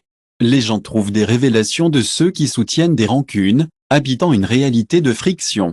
Il y a ceux qui, parmi le brouillard du chaos, trouvent une note unique. Je reviens à votre origine, cette note est sa vraie vibration. Et lorsque l'âme reconnaît l'univers entier comme un miroir, parfait chante avec elle, chapitre 10, comme un cycle de répétition où l'horloge continue de bouger, mais parfois c'est comme si le souffle de vie était dans le sol. Pido. Il y a des gestes qui semblent être des échos de décisions qui répétant un script jamais lu. C'est comme si les endroits qui se sentaient plus comme à la maison étaient des souvenirs d'enfance. C'est comme si l'âme savait qu'elle était déjà passée ici, comme si l'existence ne le faisait pas. C'était une ligne, mais une spirale qu'il retourne à nos propres pas, non pas pour nous punir, mais pour voir avec d'autres yeux ce que nous ne savions pas auparavant. Regardez ce mystère que la pensée moderne est devenue. Le calendrier ne se déroule pas en tant que flèche, mais il respire, contracte et élargit les courbes. Lorsque l'âme revient, ce n'est pas comme un nouveau voyageur, mais en tant que pèlerin qui visite le même temple encore et encore. C'est comme faire un voyage spirituel, attendre une nouvelle perspective qui le fera enfin se sentir sacré. Friedrich Nietzsche, dans une pensée qui résonne encore aujourd'hui, a introduit l'idée du retour éternel. Il ne l'a pas utilisée comme métaphore, mais comme une réelle possibilité. Et oui, parfois, un démon peut se glisser dans notre solitude la plus profonde. Mais lorsque vous vivez votre vie, vous constaterez que vous en l'expériencerez encore et encore, sans aucun changement. Cette pensée, réunie dans la science de la science, n'était pas une menace mais un signe. L'âme peut-elle embrasser son destin, assez pour vouloir le répéter éternellement? Il est dérangeant, n'est-ce pas, que pour certaines traditions, ce n'est pas seulement une idée philosophique mais une réalité. La répétition spirituelle est la pratique pure. Il est important de comprendre que des manifestations comme celle-ci sont une partie naturelle du processus. Il ne s'arrête que lorsque nous atteignons un lieu de libération. Ces expériences peuvent sembler uniques ou nouvelles, mais il répétant simplement ce que nous devons traverser pour franchir les murs de l'ignorance. La vie est comme un cycle, et ce n'est que lorsque nous soutenez-vous entièrement des choses que nous avançons. De ce point de vue, il est possible que l'âme ait vécu cette vie auparavant, non seulement à un autre moment, mais en ce moment même. C'est ce que l'on entend par le terme ce nom est exactement ce nom. Parfois, nous pourrions vivre ce que certaines personnes appellent des régressions profondes, comme celle documentée par Michael Newton ou Brian Weiss. Ce sont des moments où nous pourrions avoir l'impression de revenir à quelque chose que nous avons connu auparavant. Et, parlons de ce rapport, qui détaille une vie assez similaire à la précédente, juste avec quelques petits changements. Imaginez un mariage qui ne s'est pas produit, un fils qui n'est pas venu dans ce monde, ou une mort qui a été en quelque sorte évitée. C'est presque comme si l'âme était aux prises avec une partie non résolue d'une expérience, comme elle était coincée dans une boucle. Mais tu sais quoi? C'est exactement ce que nous faisons ici. Nous allons et venons, essayant de nous transformer. Et la métaphore la plus appropriée n'est peut-être pas un cercle parfait, mais une spirale. Nous ne revenons pas seulement au même point, mais nous nous rapprochons de vous, notre plus cher ami. Résonance, chaque répétition a sa propre nuance unique, comme une chance de voir l'univers sous un jour différent.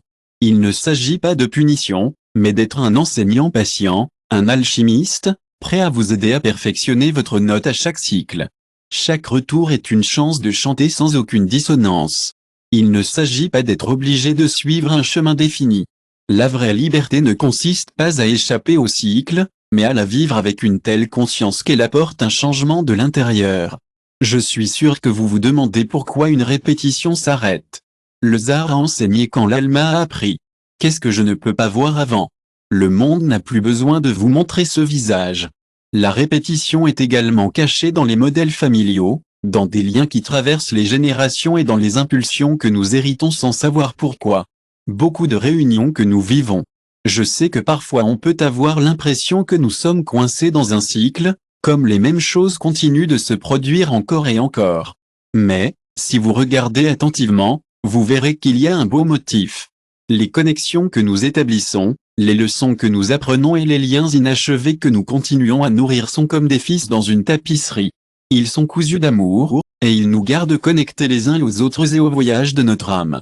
Dans les enseignements ésotériques de Gurdjieff, il ne s'agit pas de souligner ce qui ne va pas, mais d'adopter l'opportunité de grandir et d'apprendre. Notre âme, comme un beau jardin, a besoin de s'occuper de s'épanouir et de prospérer.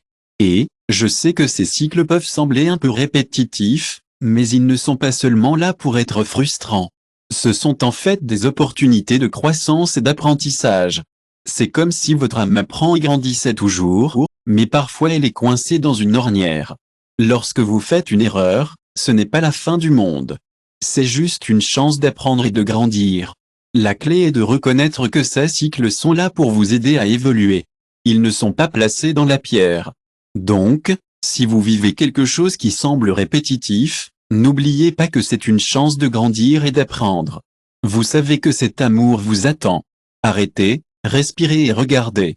Ce n'est peut-être pas seulement un rêve ou une coïncidence. Peut-être que le temps, comme un miroir rond, vous donne la chance de faire ce que vous avez fait avant sans une âme. Parce que dans ce jeu, tout est répété jusqu'à ce que vous vous réveilliez. Lorsque vous vous réveillez, la spirale s'ouvre, et, vous constaterez que cet amour vous attend tout ce temps. Soufflez, respirez et regardez. Ce n'est peut-être pas seulement un rêve ou une coïncidence. Peut-être que le temps, comme un miroir rond, vous donne une chance de faire ce que vous avez fait auparavant sans âme. Dans ce jeu, tout est répété jusqu'à ce que vous vous réveilliez, et quand vous le faites, la spirale s'ouvre, et vous marchez sans répéter le chapitre 11. Nostalgia divine, où l'âme pleure sans cause et le cœur se souvient de ce que l'esprit a oublié.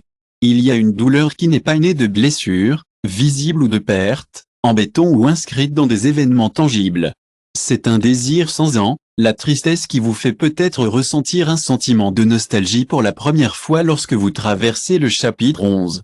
Votre âme peut pleurer sans cause, et votre cœur se souviendra peut-être de ce que votre esprit a oublié. Il y a une douleur qui n'est pas née de blessures, visibles ou tangibles. C'est un désir, Une tristesse qui n'a pas de nom, mais c'est ce qui vit dans votre poitrine avec l'intensité de quelque chose qui a été perdu depuis le début des temps. Les anciens ont appelé ce sentiment nostalgie divine. Il ne s'agit pas de désir d'un endroit, mais de se souvenir de l'état d'origine de votre âme. Il ne s'agit pas de se souvenir d'un visage, mais de voir l'absence de ce qui est perdu. Cette nostalgie ne peut pas. Je ne sais pas comment mettre cela, mais c'est comme un sentiment profond et désir que nous avons tous ressenti. Il ne s'agit pas de se souvenir d'un visage, mais plus comme ressentir l'absence de quelque chose entier. Cette nostalgie est comme une explosion d'énergie qui nous frappe à l'improviste, comme un froid sans le froid, ou une larme qui apparaît de nulle part. Certaines personnes le ressentent quand elles regardent le ciel, d'autres au milieu d'une foule, et d'autres au milieu de la nuit, juste avant de s'endormir. Et parfois, la musique peut être une clé qui ouvre une porte à ce sentiment. Il arrive comme une rafale au milieu d'une routine, comme un frisson sans froid, comme une larme qui survient sans histoire. Certains le ressentent en regardant le ciel, d'autres au milieu d'une foule et d'autres dans la nuit tranquille au bord du sommeil. Il y a des moments où la musique, comme une clé s'emporte, la déchaîne. Frapper une note, et l'âme est frisée comme si quelqu'un d'un royaume oublié avait prononcé son vrai nom. De nombreuses histoires de régression collectées par des chercheurs tels que Michael Newton et Dolores Cannon correspondent à cela. À ce point crucial, de nombreuses âmes se souviennent de leur vie entre les incarnations. Ils décrivent un état de plénitude si vaste, si brillant, si harmonieux, que le simple fait d'avoir oublié est une source de douleur, inconsolable à son retour. Pour ceux qui sont vigilants, il pourrait manquer un endroit, mais il manque une vibration. Ce qu'ils ont perdu n'était pas une maison, mais un état d'être. Le grand poète soufi Rumi du XIe siècle le savait. Dans l'un de ses versets les plus mémorables, il a écrit « Pourquoi restez-vous dans la pression lorsque la porte est si ouverte ?» Le sel dehors, comme l'oiseau en l'air, se souvient de ce que c'était que de voler.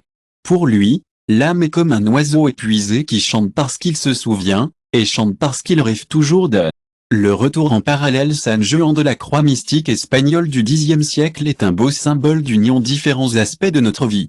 Dans sa chanson spirituelle, il parle d'un amour si fort qu'il ne peut pas être mis en mots, un profond désir qui met le feu à notre cœur et une douleur qui ressemble à une absence de Dieu, comme si une lance aimante avait percé le noyau même de notre être. C'est comme si le non-bon menait dans nos vies, ce vide béant que nous ressentons lorsque nous manquons quelque chose de si profondément, a été rempli d'un nouvel espoir. Dans sa poésie, il n'y a pas de place pour les croyances rigides, seulement un doux tremblement qui parle des parties les plus profondes de nos âmes, nous rappelant que nous ne sommes pas seuls dans le monde. D'après ce que je peux dire, telle est une âme gentille qui aspire toujours à quelque chose. C'est comme un désir profond et sans fin qui est aussi nostalgique que spirituel. Il y a quelque chose dans la musique qui semble toucher cette blessure, vous savez. Toute la musique n'est pas comme ça, mais c'est comme si ça allait au-delà des mots. C'est comme si chaque âme avait sa propre mélodie, un code secret qui vous appartient dès le début. Lorsque vous l'entendez, c'est comme si des souvenirs étaient remués, comme les échos d'une vie passée. Dans de nombreuses cultures ancestrales, les sages, connus sous le nom de chamans, ont parlé de la chanson sous comme une vibration unique qui pourrait être récupérée dans un état de transe. Cette chanson ne l'a pas guéri à cause de ses paroles, mais parce qu'elle a réactivé la résonance avec l'origine. Certains patients sous l'hypnose profonde ont commencé à pleurer lorsqu'ils ont entendu de vraies notes. Ils disent qu'ils ne savent pas pourquoi, mais ils sentent que c'est leur maison. Ils ne peuvent pas le nommer, mais ils le reconnaissent. Et dans cette reconnaissance, la douleur se mélange à la beauté. C'est l'écho du royaume sans le temps, résonnant entre les murs du présent. Mais toute la nostalgie n'est pas mauvaise. Certains d'entre nous se réveillent et avancent avec un esprit aimable et nostalgique. Quand nous comprenons, ce n'est pas la dépression. C'est un rappel que quelque chose manque, que nous ne sommes pas encore terminés, qu'il y a encore quelque chose à récupérer. Quoi qu'il en soit, chaque voyage spirituel authentique commence lorsque ce vide devient insupportable. Il ne s'agit pas de chercher du plaisir, il s'agit de l'impossibilité de vivre loin de votre vérité. Dans les enseignements ésotériques, il parle de l'auto-réflexion. La femme est comme la première étape d'un voyage vers le rassemblement de nos âmes. Il ne s'agit pas de rappeler des faits ou des événements du passé. Il s'agit de se rappeler que nous sommes tous plus que ce que nous semblons, même au milieu de chaos. Il y a un calme caché qui existe toujours. La nostalgie est comme un test qui nous montre que cette mémoire est possible car personne n'est la première étape vers l'unification de l'âme. Il ne s'agit pas de se souvenir des faits ou des vies. Il s'agit de se rappeler que nous sommes plus que ce que nous semblons être. Au milieu du chaos, il y a une paix secrète qui existe toujours. La nostalgie en est le test. Cette mémoire est possible car personne n'est étranger. Ce qui n'a pas eu, seulement vous pouvez manquer. Ce qu'il a laissé, et s'il est parti, il peut revenir. Cette nostalgie est donc un témoignage. L'âme n'est pas brisée, il est voilé, et sa douleur la plus profonde est un signe dont la lumière se souvient encore. Même si vous ne savez pas comment le mettre face à face, ce n'est pas la mémoire des faits que nous cherchons à restaurer un état de plénitude, un lieu de repos et de réconfort. En termes kabbalistes, cet état est comme un paradis perdu, non pas dans le ciel mais dans le lien harmonieux entre notre conscience et le divin. Lorsque cette connexion est rompue, la nostalgie survient. Mais comment pouvons-nous trouver la paix lorsque nous avons mal? Dans les profondeurs de nos cœurs, nous cherchons à restaurer un état de plénitude. Dans le langage mystique de Kabbalah, cet état est comme un Éden perdu, un paradis qui n'est pas dans le paradis mais trouvé dans la résonance harmonieuse de notre être avec la source. Lorsque cette harmonie est brisée, un profond désir de la source prend racine. Comment trouver la paix sans tomber dans un vide, sans être consommé par le désespoir? La réponse ne réside pas dans le remplissage du vide d'illusions, mais en embrassant la douleur en tant que sanctuaire. Ce n'est que l'âme qui comprend vraiment votre exil qui peut revenir avec l'honneur. Seuls ceux qui ont aimé sans posséder peuvent aimer éternellement. Que vos pas soient guidés par l'amour, pas les larmes, alors que vous voyagez avec un cœur qui se souvient. Votre nostalgie n'est pas un signe de faiblesse, mais un témoignage de votre fidélité. C'est une résistance, un refus d'oublier. Je rêve d'une place dans le cœur, un sanctuaire qui ne peut pas être nommé, mais brûle comme un hymne silencieux dans la poitrine. Nous continuerons de chanter dans différentes langues, comme la langue de qui nous étions. Fall. Chapitre 12, le groupe Almico et les visages qui continuent de se présenter, où l'amour et le conflit deviennent des pactes, et chaque visage est un miroir de la vie. La vie ne se produit pas isolément, même si nos âmes peuvent se sentir seules dans notre corps. Nous n'y retournons pas, mais nous continuerons à chanter dans différentes langues, ce qui est comme la langue que nous parlons auparavant. Dans le 12e chapitre de l'automne, le groupe Almico et les visages qui continuent de se présenter, où l'amour et les conflits sont comme des pactes, et chaque visage est un miroir de la vie. Il ne s'agit pas seulement d'être seul, même si nos âmes peuvent ressentir cela. Il s'agit de faire partie de quelque chose de plus grand, comme un groupe de personnes qui dansent ensemble depuis longtemps. Toutes les réunions ne sont pas nouvelles, mais elles sont toujours importantes. Beaucoup d'entre eux sont comme des réunions, et ce sont eux qui créent les connexions les plus profondes, les plus douces et les plus significatives. Ces connexions, accords et loyauté invisibles que nous avons avec d'autres personnes, ils commencent généralement avant même notre naissance. Il y a cette présence invisible et vibrante qui nous entoure, une sorte de conscience collective que nous partageons avec les autres à travers nos nombreuses incarnations. C'est comme si nous étions connectés par des fils invisibles, nous reliant à ceux qui ont dansé dans les temps anciens. Toutes les rencontres ne sont pas neuves, mais beaucoup sont comme de vieux amis se réunissent à nouveau. Les connexions les plus profondes sont souvent les plus douces et les plus profondes. Ces fils invisibles de connexion, d'accord et de loyauté sont ceux que les anciennes écoles ésotériques appellent le groupe. Il y a des gens qui apparaissent dans notre vie avec une intensité qui est presque impossible à expliquer. Vous pourriez ressentir une seule présence qui touche votre âme, même si vous n'avez pas dit un mot. Vous reconnaissez ce sentiment que je vous connais d'avant, comme si nous avions partagé une mémoire d'une autre vie. Ce n'est pas un poétique, mais une véritable connexion. C'est comme s'ils étaient d'une autre dimension ou quelque chose comme ça. Vous savez juste quand vous avez rencontré quelqu'un, même si vous n'avez pas dit un mot. C'est comme si vous les connaissiez depuis des lustres. Ce n'est pas seulement un sentiment, c'est un souvenir. C'est comme si votre âme reconnaît la musique dans le cœur de quelqu'un d'autre. Dans la théosophie, ils disent que chaque âme appartient à une famille de esprits. C'est comme un groupe d'âmes qui ont traversé de nombreuses vies ensemble. Dans la belle théorie de la théosophie, il est dit que chaque âme appartient à une sorte de groupe familial, un groupe de esprits qui ont partagé de nombreuses vies ensemble.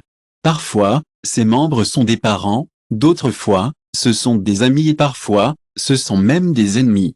Les noms et les visages peuvent changer, Mais la connexion entre nous reste la même. Nos âmes doivent vivre toute la gamme des expériences humaines, de l'amour et de la douleur au pardon et à la sensibilité. C'est ainsi que nous grandissons et apprenons ensemble. Le Badab GT, dans son bel enseignement sur l'arme, dit que nous ne choisissons pas seulement nos alliés au hasard. Au lieu de cela, nous avons chacun un rôle unique à jouer dans la vie, et ce sont ces rôles qui nous aident à grandir et à évoluer. Comme le dit Arjuna, vous et moi avons vécu de nombreuses vies, Arjuna. Dans le chapitre 4e, les enregistrements des expériences de notre âme sont toujours là, attendant d'être adoptés. Combattre un obstacle, mais trouver le soutien et les conseils qui nous conduiront à notre réveil. Il y a un dicton sage, qui est celui qui vous aime plus que l'autre. Cette phrase ne justifie pas du tout les souffrances. Elle montre que l'âme comprend les choses d'une perspective plus élevée que l'évolution. Parfois, ce n'est pas toute la douceur. Certaines âmes nous aiment tellement. Il y a ceux qui nous ont défiés et nous affrontent parce qu'ils connaissent la force que nous pouvons découvrir de connexion, et même s'ils ne sont pas là, ils laissent une impression éternelle. Ils font partie du même groupe, des membres qui sont venus nous rappeler que nous ne sommes pas seuls, que quelqu'un d'autre est avec nous dans notre voyage. Blavatsky a suggéré que ces groupes ne partagent pas seulement l'histoire, mais aussi une fréquence. Cela signifie qu'ils grandissent et évoluent ensemble. Lorsqu'une âme se réveille, sa vibration affecte le reste du groupe. C'est comme une corde qui, lorsqu'elle est tirée, vibre les autres, leur offrant un sentiment de connexion.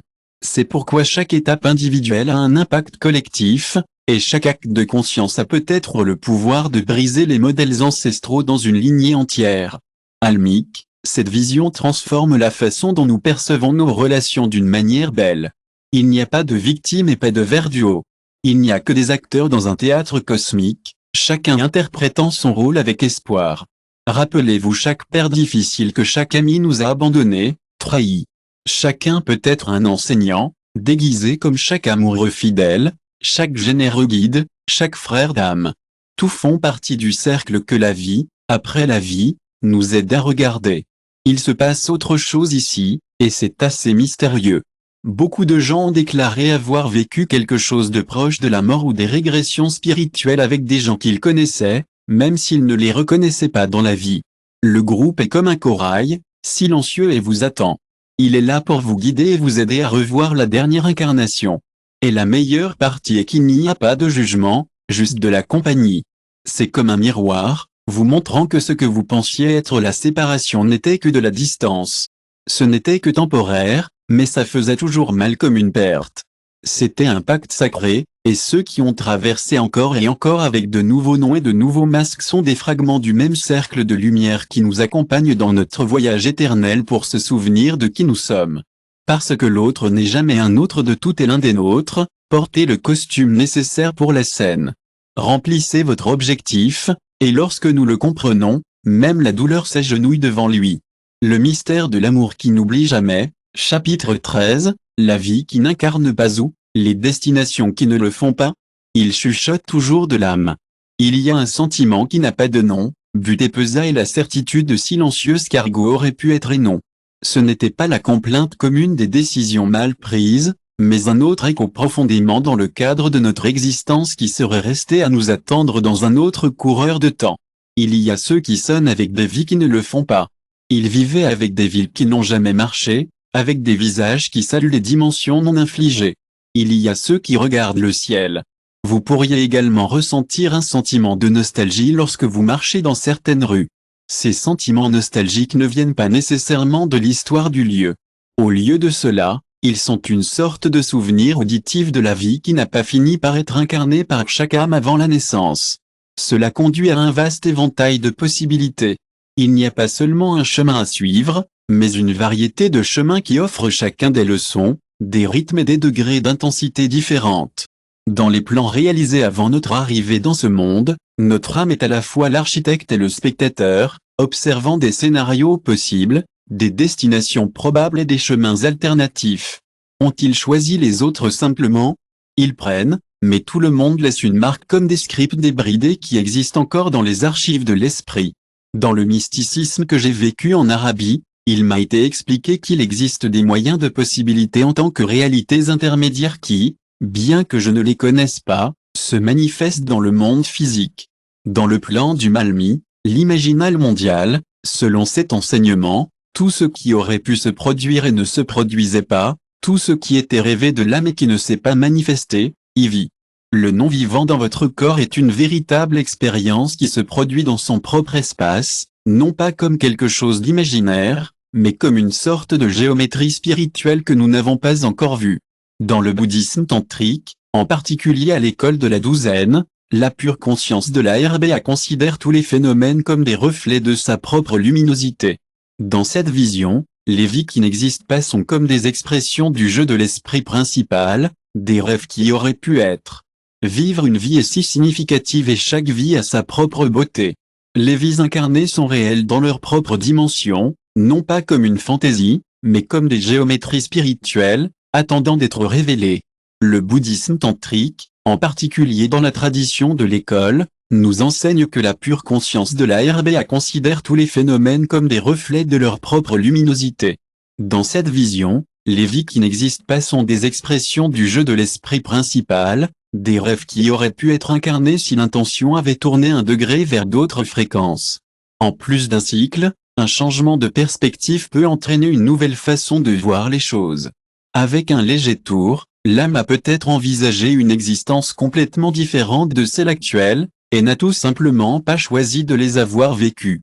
Ne vous inquiétez pas, il y a des fragments de ces vies qui sont filtrés dans notre existence actuelle comme parfois certaines si l'intention avait un peu changé, l'âme a peut-être vécu une vie différente de celle que nous vivons maintenant. Mais ce n'est pas la vie qu'ils ont choisie. Ne vous inquiétez pas, cependant. Des morceaux de ces vies existent encore dans notre monde aujourd'hui, parfois sous la forme de compétences que nous prenons sans apprendre. Parfois, il y a une crainte de ce que nous ne savons pas. Ce que nous n'avons jamais vu, c'est comme des ombres de la vie que nous aurions pu avoir. Canon de Lorès, dans leurs études, a trouvé des cas où les âmes ont déclaré qu'ils avaient vu de nombreuses vies futures possibles comme des hologrammes devant eux avant de choisir d'être dans une certaine vie.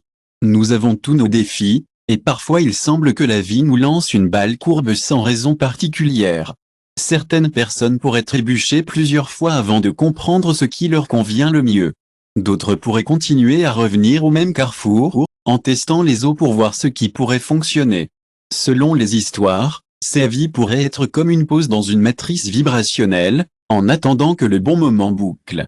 Il est important de se rappeler que la vie est pleine de défis, et parfois nous prenons des décisions en fonction de ce que nous avons appris des vies passées. Parfois, nous avons l'impression que nous sommes coincés dans une ornière, mais au fond, nous savons qu'il y a plus à explorer. C'est comme si notre âme cherchait toujours, voulait comprendre et se connecter avec les autres. Parfois, une décision soudaine ou un changement peut ressembler à un signe de notre âme, nous rappelant les chemins sur lesquels nous avons été sur lesquels nous aurions pu oublier. C'est beau de savoir que nous ne sommes pas seulement un produit de notre passé, mais un mélange unique d'expériences et de léfices. Nos âmes sont des êtres incroyables. Ils n'agissent pas seulement, ils reconnaissent également. Parfois, les décisions que nous prenons sont guidées par les échos de vie qui nous ont précédés. Une impulsion soudaine, un changement radical ou même un rejet soudain peut être les chemins de se souvenir de l'âme qui n'ont pas pris, mais qui prétendent toujours être compris. Il y a quelque chose de poétique à savoir que nous ne sommes pas seulement le résultat de ce qui a vécu, mais aussi de ce qui a été refusé ou reporté. Les vies qui n'ont pas été stressées constituent l'ombre lumineuse de notre être. Ce ne sont pas des erreurs ou des échecs, ce sont des possibilités que l'âme se tient comme un avenir alternatif, parfois pour les reprendre, parfois juste pour les regarder avec gratitude. Et pourtant, il y a autre chose au fond. Certaines âmes, en particulier les plus avancées, sont conscientes de plusieurs possibilités. Dans certains moments vraiment spéciaux d'une conscience accrue, les gens rapportent que les gens ont l'impression de vivre dans plusieurs délais, comme si leur âme avait une façon magique de se présenter sous différentes formes.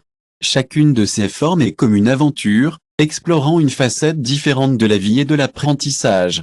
Ainsi, la vie que nous n'avons pas pu vivre dans ce monde pourrait se dérouler dans une autre version de nous-mêmes. Nous sommes tous connectés, comme une belle tapisserie, et chacun de nous fait partie d'une histoire beaucoup plus grande. Histoire non contée. Le Zohar suggère qu'un visage d'étincelle d'âme recherchez votre navire, et si vous ne le trouvez pas dans ce monde, pas de problème. il est préparé dans le suivant. Toute l'intention ne se fait pas dans cette vie. Cette vie doit attendre. Certains doivent migrer vers les plans des autres, mais rien n'est perdu. La conscience est la conservation, subtile est ce qui ne vibrait pas encore. Donc, quand vous sentez que quelque chose à l'intérieur de vous n'a pas été exprimé, ne vous inquiétez pas. Avez-vous déjà eu une émotion qui naît de nulle part? Ou peut-être que vous avez fait un rêve qui vous a montré une vie qui semblait plus réelle que votre actuelle? Si c'est le cas, ne l'ignorez pas. Il est possible que vous vivez dans un monde fantastique, un endroit où vous n'êtes pas stressé et que votre âme puisse se reposer. De votre trône, l'âme contemple beaucoup de choses avant de descendre. Si vous écoutez de temps en temps, vous pourriez entendre votre murmure, « Je n'ai pas été choisi, mais j'existe. Je n'étais pas vécu. J'ai beaucoup réfléchi au chapitre 14 ces derniers temps. » C'est à mi-chemin du cycle, et il s'agit de l'âme qui lâche prise et le silence devenant une partie permanente de nos cœurs. Dans chaque tradition, il y a un profond désir de trouver la fin du retour, non pas comme un rejet de la vie, mais comme son expression ultime. Après avoir contourné autour du volant de la forme, l'âme aspira. Je suis là pour vous dire que vous ne devriez pas reposer dans le sommeil, mais en intégration. Vous ne devez pas vous reposer dans l'oubli, mais dans la plénitude. Que se passe-t-il lorsqu'il n'est plus nécessaire de revenir? Que se passe-t-il lorsque l'âme a pardonné tout, a tout aimé et peut enfin fondre dans ce qui n'a jamais cessé d'être? Dans l'hindouisme, cet état final est connu sous le nom de libération de moksha du samsara, le cycle sans fin de naissance, de mort et de renaissance. Mais ce n'est pas une évasion. Avez-vous déjà pensé à ce qui se passe lorsque nous mourrons? Quand nous mourrons, notre âme revient à la source. C'est comme une goutte d'eau tombant dans un océan. Certaines personnes disent que les femmes sages sont l'océan lui-même. Ils disent que l'océan se reconnaît dans la goutte. Le livre tibétain des morts en parle avec beaucoup de détails. Après la mort, il y a une belle possibilité de libération et de liberté. Alors que nous traversons de l'autre côté, notre âme a de nombreuses occasions de se souvenir de sa nature lumineuse originale. Si nous ne revenons pas, si nous oublions, il est né à nouveau. Oh, fils noble, écoute attentivement. Au moment de la mort, le clair luz del Dharmakaya apparaît si vous le reconnaissez comme votre véritable essence. Après la mort, nous avons la belle opportunité de libérer nos âmes. Total, l'âme, lors du passage des états, a de nombreuses chances de reconnaître sa nature lumineuse d'origine. Si vous ne revenez pas, si vous oubliez, il naît à nouveau. Oh, fils noble, écoute attentivement. Au moment de la mort, le clair luz del Dharmakaya apparaît si vous le reconnaissez comme votre véritable essence. Vous serez libéré. Il n'y a pas de jugement ou de punition, seulement le miroir de l'être. Et seul qui ose regarder les voiles peut cesser de se refléter dans le monde. Dans de nombreuses régressions avancées, les âmes nous disent qu'après de nombreuses vies, lorsqu'ils atteignent un état d'expansion profonde, ils atteignent un avion où ils ne ressentent plus le besoin de revenir, non pas pour la fatigue, mais pour l'exhaustivité. Ils ont vécu ce qu'ils étaient censés. Je pensais que cela aurait été vraiment agréable d'offrir un éclair et réparer la baie dans cette dimension de la paix sans forme. Il y a deux chemins présentés, la fusion totale avec la source et le retour volontairement pour le karma. Certaines personnes choisissent d'être guides, tandis que d'autres reviennent comme des armes, des serveurs, mais ne sont plus piégés dans le cycle. Ils ont réalisé ce que les anciens ont appelé le Z du accent aigu à Asia Aurobindo, le grand mystique. Un philosophe du XXe siècle a partagé une idée vraiment inspirante. Changez le monde, pas seulement votre propre vie. La vraie version se trouve en vivant le divin en toutes choses. Lorsque vous devenez une âme libérée, vous pouvez rester sur la terre et ne pas être piégé par le cycle. Dans son travail, Divine Life a écrit, le but n'est pas d'abolir le monde, mais de le diviser. De cette vision, l'âme libérée ne disparaît pas, mais la lumière d'incarnation revient et soulève la vibration de tout l'état. Tout cet état a été appelé de nombreuses formes. Dans le bouddhisme, il s'appelle Lara. Dans Zwaban Mutta, il s'appelle Decel.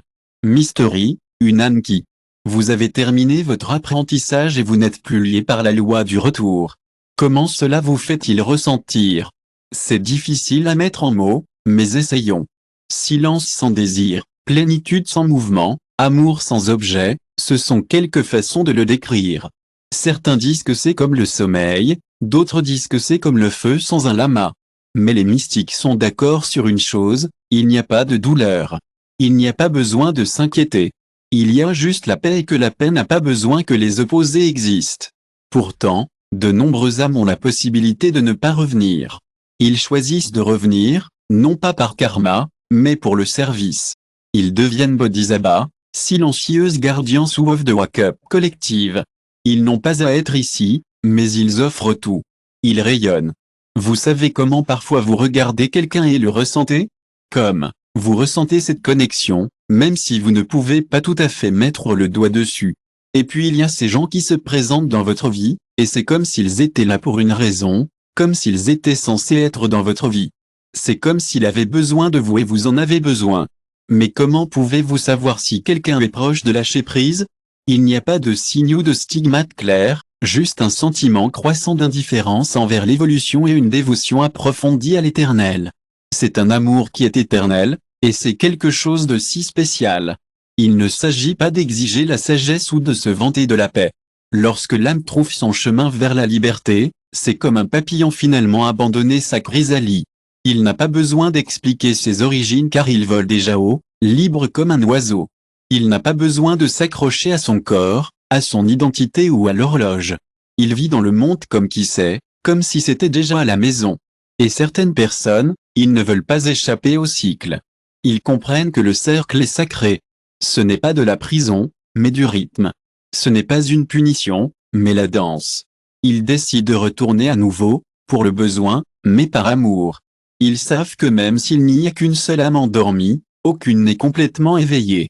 Ils comprennent que la fuite plus élevée ne fuyait pas le monde, mais aimant son imperfection jusqu'à ce que le cycle soit transfiguré. C'est une fin, une porte qui s'ouvre. Ce n'est pas de la prison, mais du rythme. Ce n'est pas une punition, mais la danse. C'est une décision de retourner une fois de plus, par amour, car ils savent que même s'il n'y a qu'une seule âme endormie, aucune n'est complètement éveillée.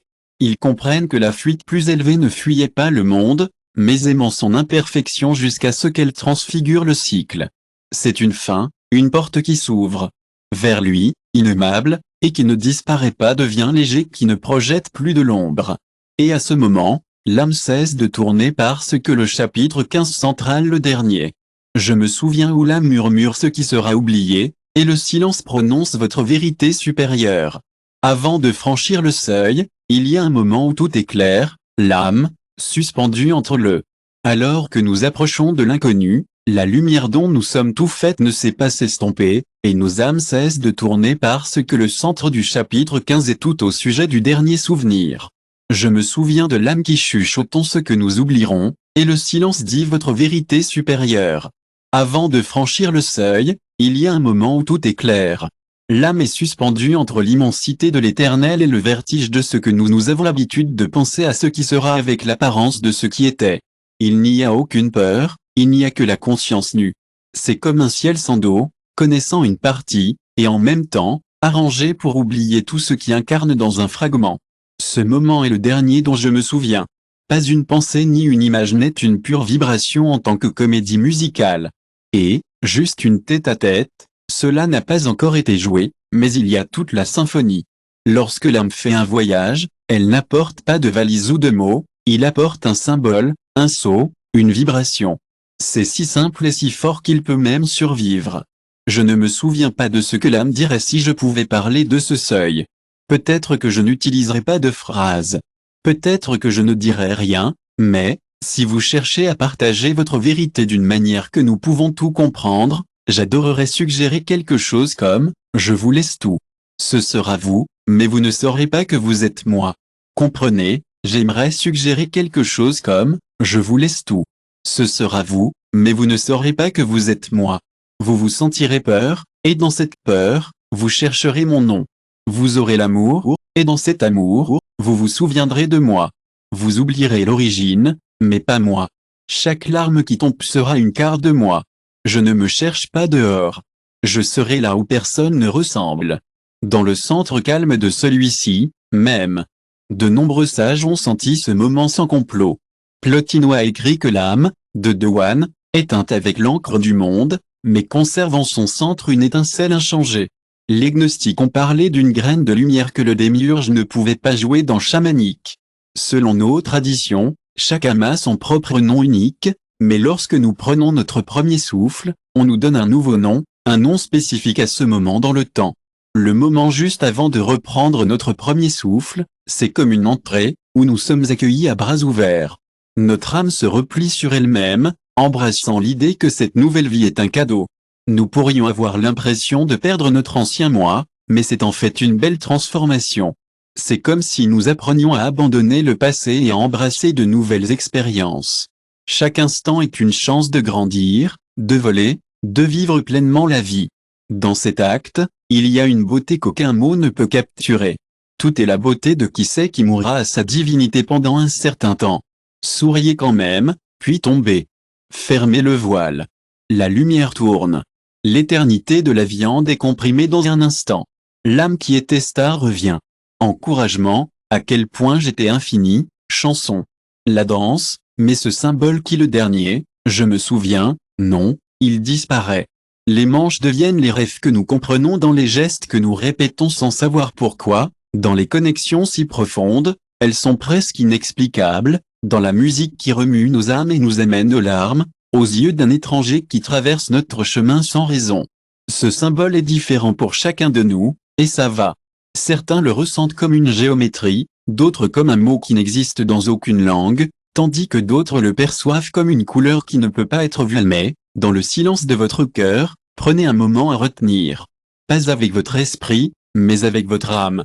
Lorsque vous ressentez cette connexion profonde, même pendant un bref instant, toute séparation tombe, et tout ce qui vous entoure commence à vibrer avec le sens. C'est, mes amis, le dernier secret. Ce n'est pas écrit dans la pierre, mais c'est là. Nous ne savons pas comment l'enseigner, mais nous ne pouvons pas garder le secret pour toujours. Il y a des mystères qui n'ont pas été révélés, et nous devons les partager avec le monde. Je vais expliquer, au cas où vous ne soyez pas sûr de ce que je veux dire. La nuit, vous pourriez avoir l'impression que tout a perdu sa forme lorsque vous étiez vivant. Voir le monde comme un rêve et laisser votre imagination se déchaîner. N'oubliez pas qu'il y a eu un moment où vous saviez tout, et bien que vous l'ayez peut-être oublié, vous êtes né. Vous êtes celui qui a écrit l'histoire dont vous vivez, à partir de ce seuil avant le premier vous, l'éternité tremblant toujours sur vos lèvres.